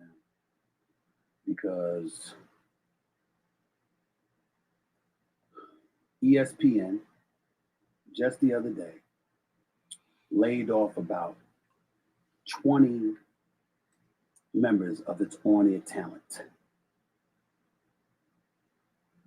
I titled this Change Happened. More to come. Because, as you all know, I work at ESPN. My day job is First Take. NBA Countdown to NBA Stephen A's World, all of that stuff, but mainly First Take. And there are a lot of people. Let me know if they cut us off, y'all. Who got laid off. Friends of mine, actually. Definitely respected colleagues who've done a phenomenal job and deserved better. But it's not Disney or ESPN that they deserved better from. They deserved better from than the times we're living in. A lot of people don't want to see that, and they don't want to appreciate that. But those are people rife with emotion, some justifiably, obviously, but are not paying enough attention to the dollars. Right here on this podcast, when Disney announced that 7,000 layoffs were coming, everybody associated with ESPN knew this day would arrive. Folks as individuals were hoping it just wasn't them. To see Jalen Rose gone, my brother, done an outstanding job for us covering the NBA for years. Got a lot of love for that brother. A lot of the great work he's done over the years, what he's represented for the company. I'm going to miss him. Jalen Rose has always been good to me. And I loved working with him on NBA Countdown. He is a brilliant, brilliant basketball mind. He is somebody. So that's all he really said. Everybody got laid off, but he ain't really saying nothing we don't already know. They already said more layoffs is coming. That's just a real big shift, man, but that's a part of the economy, bro. They not everything going to streaming shit. They ain't making a profit they was making, so they always gonna cut back, even though they might still be filthy rich. But rich people think like this, nigga. We ain't get this rich to stay at this point. We got this rich to even get richer.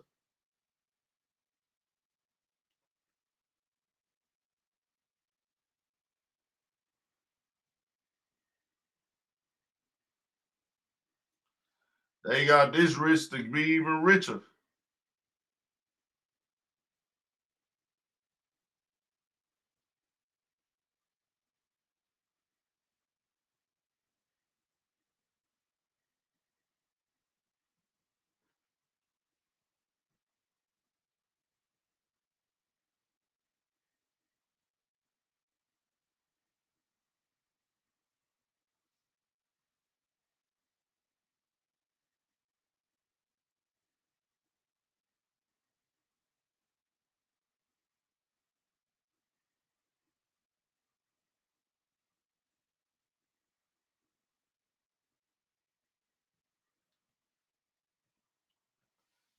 So, you think it's Pat?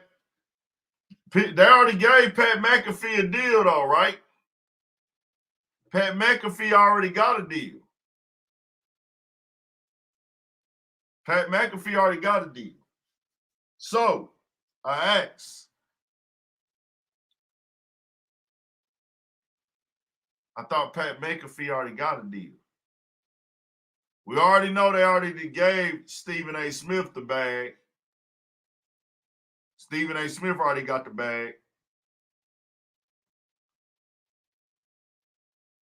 People are saying they clearing people out to get Shannon Sharp over there with a massive bag. We shall see. You never know. Some people are saying they cleared them out to, hey, they ain't been streaming as much. It ain't this, it ain't that. So they did this to cut back on the money being spent. So I'll say this, and I don't know. I'm not there. I don't work at ESPN. They didn't really give a full explanation why.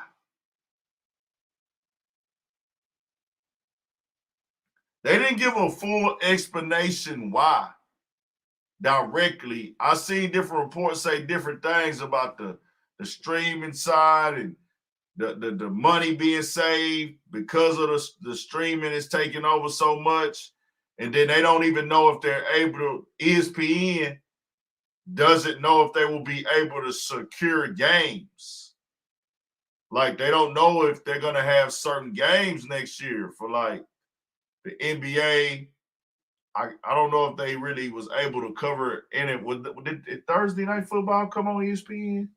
Because I know they don't got no Sunday football games. Maybe Sunday night. No, they don't got Sunday night. Just so you know, they got deals and contracts to air certain games on their networks.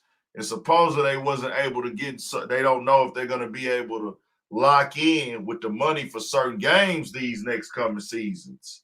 And contracts are expiring.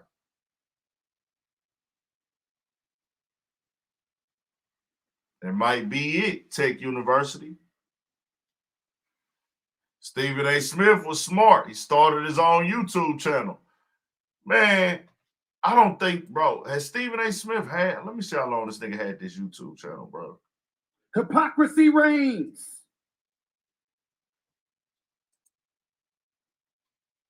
Oh, last year. I just started seeing it recently.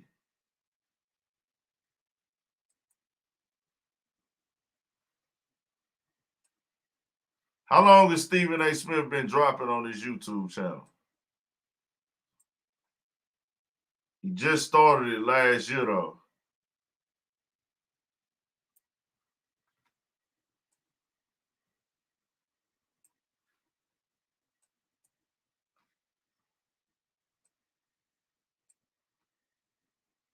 Okay, yeah, he been dropping on this house.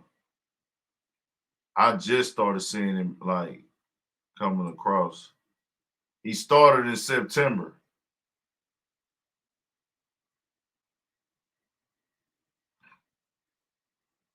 He already at 212 on the subs, which the numbers don't even matter. It's about the impact. I tell people that all the time. Like, you can have all the numbers in the world. You can have all the good shit, man. If you ain't really resonating the impact or you ain't really grabbing the people, like what the people, you got to, you know what I'm saying? You got to have some of the people really fucking with you on, bro. Because it'll show. It'll show if the people really fucking with you. Like, you know what I'm saying? That's the key. That's the biggest thing on this YouTube shit, bro. Numbers gonna always come eventually. Might take a long time for them bitches to come, but they gonna come. You dropping the right shit. You want to have the people, man. That same thing with rappers. They do and they don't. They do and they don't. Heartbreak Kid. They do and they don't. Sometimes they telling the truth. Sometimes they lie. Let me shout out to everybody in the chat who been tapped in, though.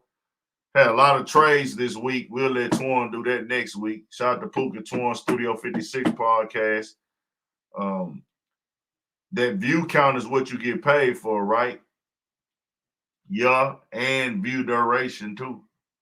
It be different elements, bro. It depends on how clean the video is. That's a big factor too. How clean the video is as far as cursing and things like that. That's a big factor how much you get paid. The views for sure per video, not per month. It's the views per video.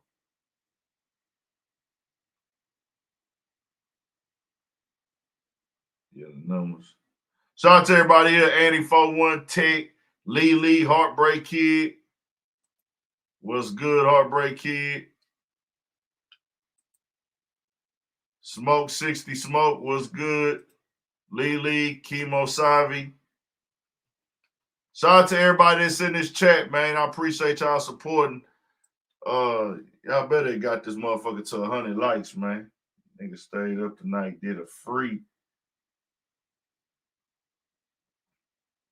They said Trippie Redd allegedly kicked off an airplane for smoking weed in the bathroom. Allegedly.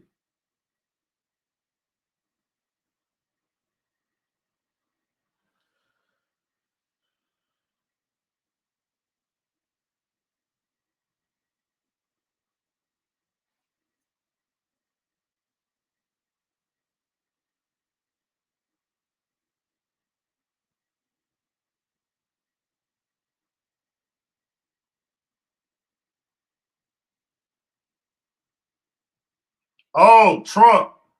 I forgot to talk about Trump and DeSantis. Hey, I'm fucking with the Florida governor. Yup, shout out to the guys, Studio 56 podcast. Y'all was gonna let me leave without talking about Trump and DeSantis, man. Hold on. We gotta get our government shit on. Y'all know I'm not voting for a president, but DeSantis has my attention. They going directly at Trump, nigga.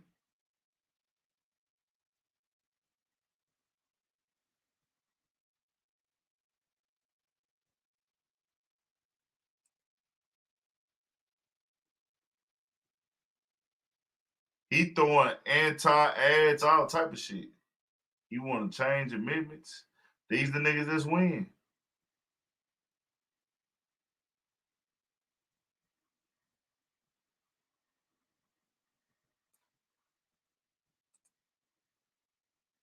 You know I'm standing at the station, ready to go.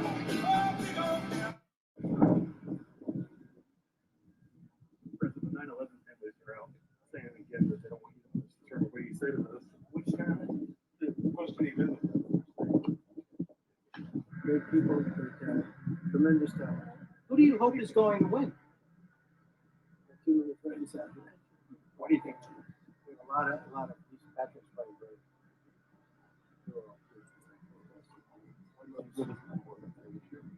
What do you think is playing more offensive than forces? I think it was this course. The best course in the price of I got it. Watch your face. The best course. Nah, I'm saying some of the shit he's saying. Not all. I'm not voting for now one of these niggas. But one thing he was pushing.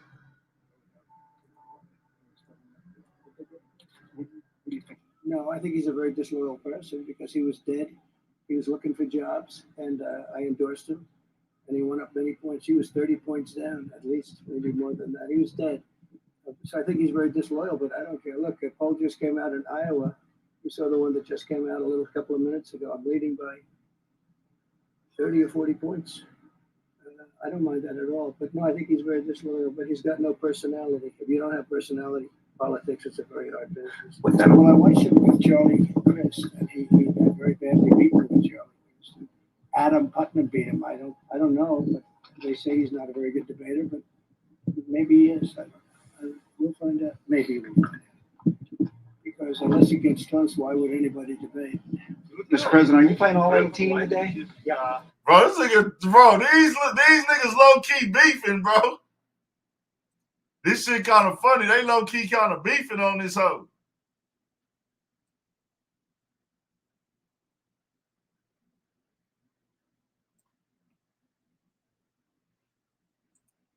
These niggas beefing, bro. And Governor Ron DeSantis is getting backlash for a recent ad critics say has, quote, ventured into homophobic territory. Local 10's Christina Vasquez joins us live with the ad and reaction. Christina. It's also been labeled as divisive and desperate by critics within the Republican Party.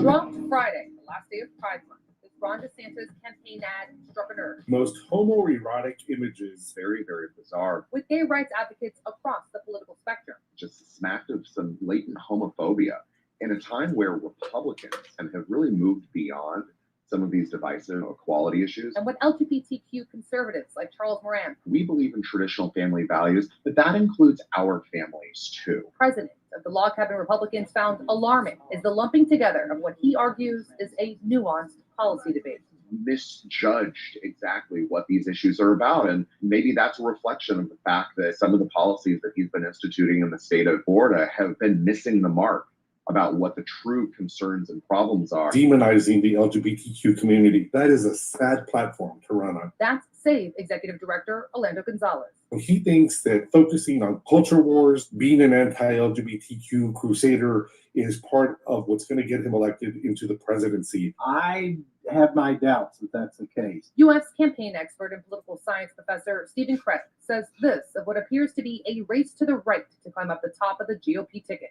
DeSantis is more likely to peel off Trump's support if he's able to convince Republicans that he is more electable than Trump is, not that he is more conservative than Trump. Time will tell. Meantime, we did share everything we heard today with his.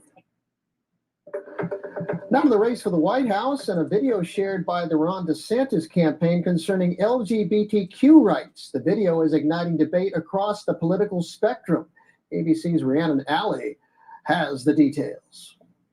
This morning, members of the LGBTQ community on both sides of the political aisle are criticizing a video shared by the Ron DeSantis campaign. Make America Great Again. The video was not produced by the DeSantis campaign, but was shared on social media to coincide with the end of Pride Month. It compares former President Trump's record on LGBTQ issues with DeSantis's record. I will do everything in my power to protect our LGBTQ citizens. The video goes on to highlight DeSantis' support for restrictions on LGBTQ people, particularly those who are transgender.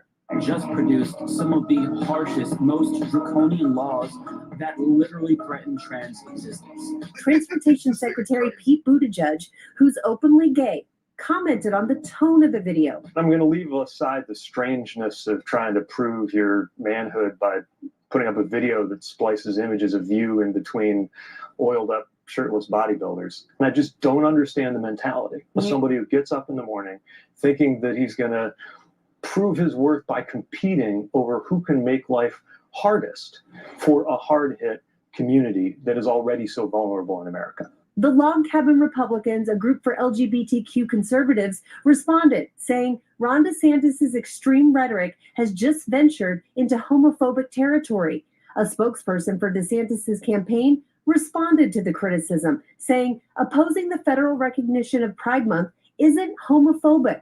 We wouldn't support a month to celebrate straight people for sexual orientation either. It's unnecessary, divisive, pandering. In a country as vast and diverse as the USA, identity politics is poison. Rhiannon Alley, ABC News, New York. Hey, that nigga on bullshit. DeSantis is on bullshit.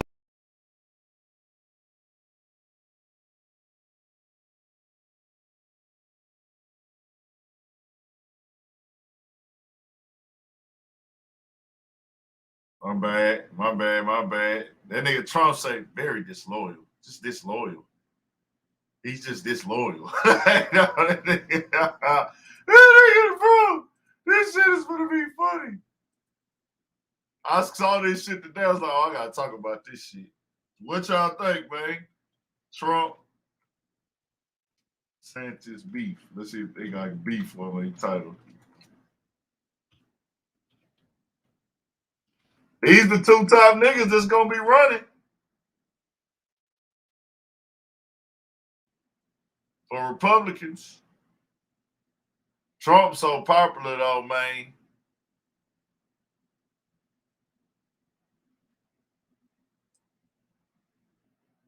So they've been going at it for a minute.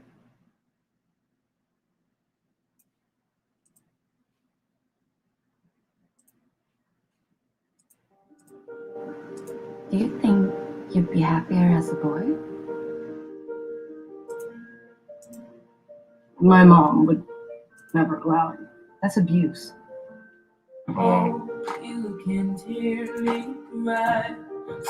My dreams all died. My bad, John. You're standing on your own. Anybody who's gone through this, it's the same thing. Fresh controversy for Governor Ron DeSantis' presidential campaign as the candidate seeks to set himself apart from Republican frontrunner, former President Donald Trump. Yeah, at issue is a video tweeted out by an account that is affiliated with the governor's campaign, targeting Trump and the LGBTQ community. CBS News Miami's Terry Hornstein, she's here to explain what's going on. That nigga dissed that nigga. Good morning. You know, the ad is being criticized for slamming former President Trump's previous promise to protect LGBTQ rights. Take a look.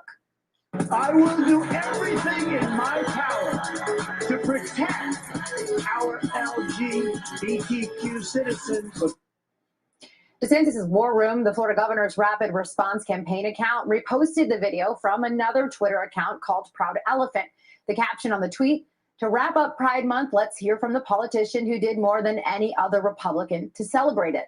The video features clips of former president allegedly expressing support for LGBTQ rights, then contrasts recent measures put in place in Florida by the governor to curb protections, particularly for those who are transgender. We heard from politicians on both sides of the aisle.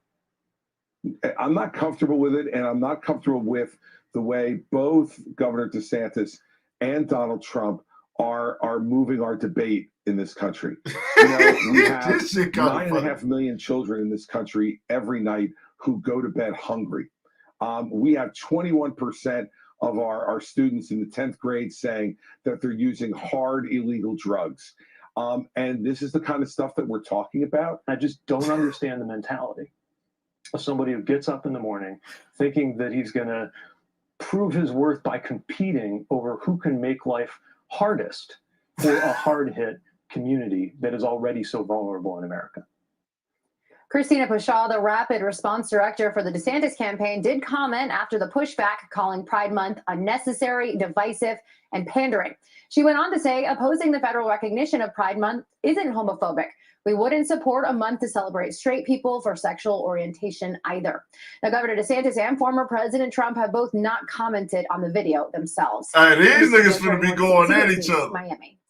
Fresh controversy for Governor Ron DeSantis. Y'all think he gonna be able to get Trump out of here? He already took his first shot at Trump. What y'all think? He done jumped out there early, threw the first heavy punch. I seen this shit today. I ain't voting for now one of these motherfuckers. I'm just seeing what's going on. Y'all know we always follow the politics when it gets to the voting time. We got to know what's going on a little bit. I don't give a fuck about voting though.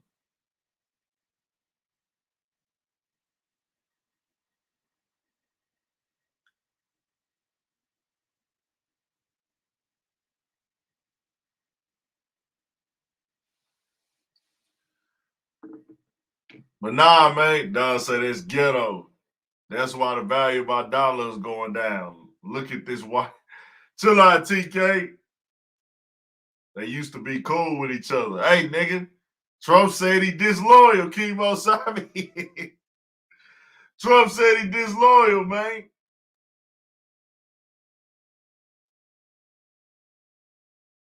Trump said he's disloyal. Trump said I helped him, man.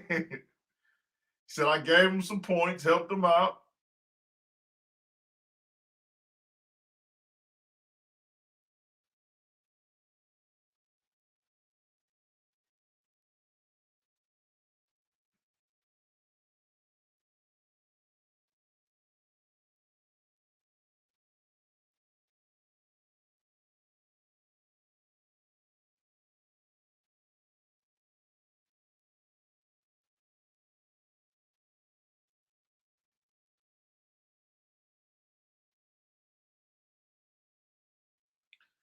It's on though, man. Make sure y'all subscribe. We got more shit coming.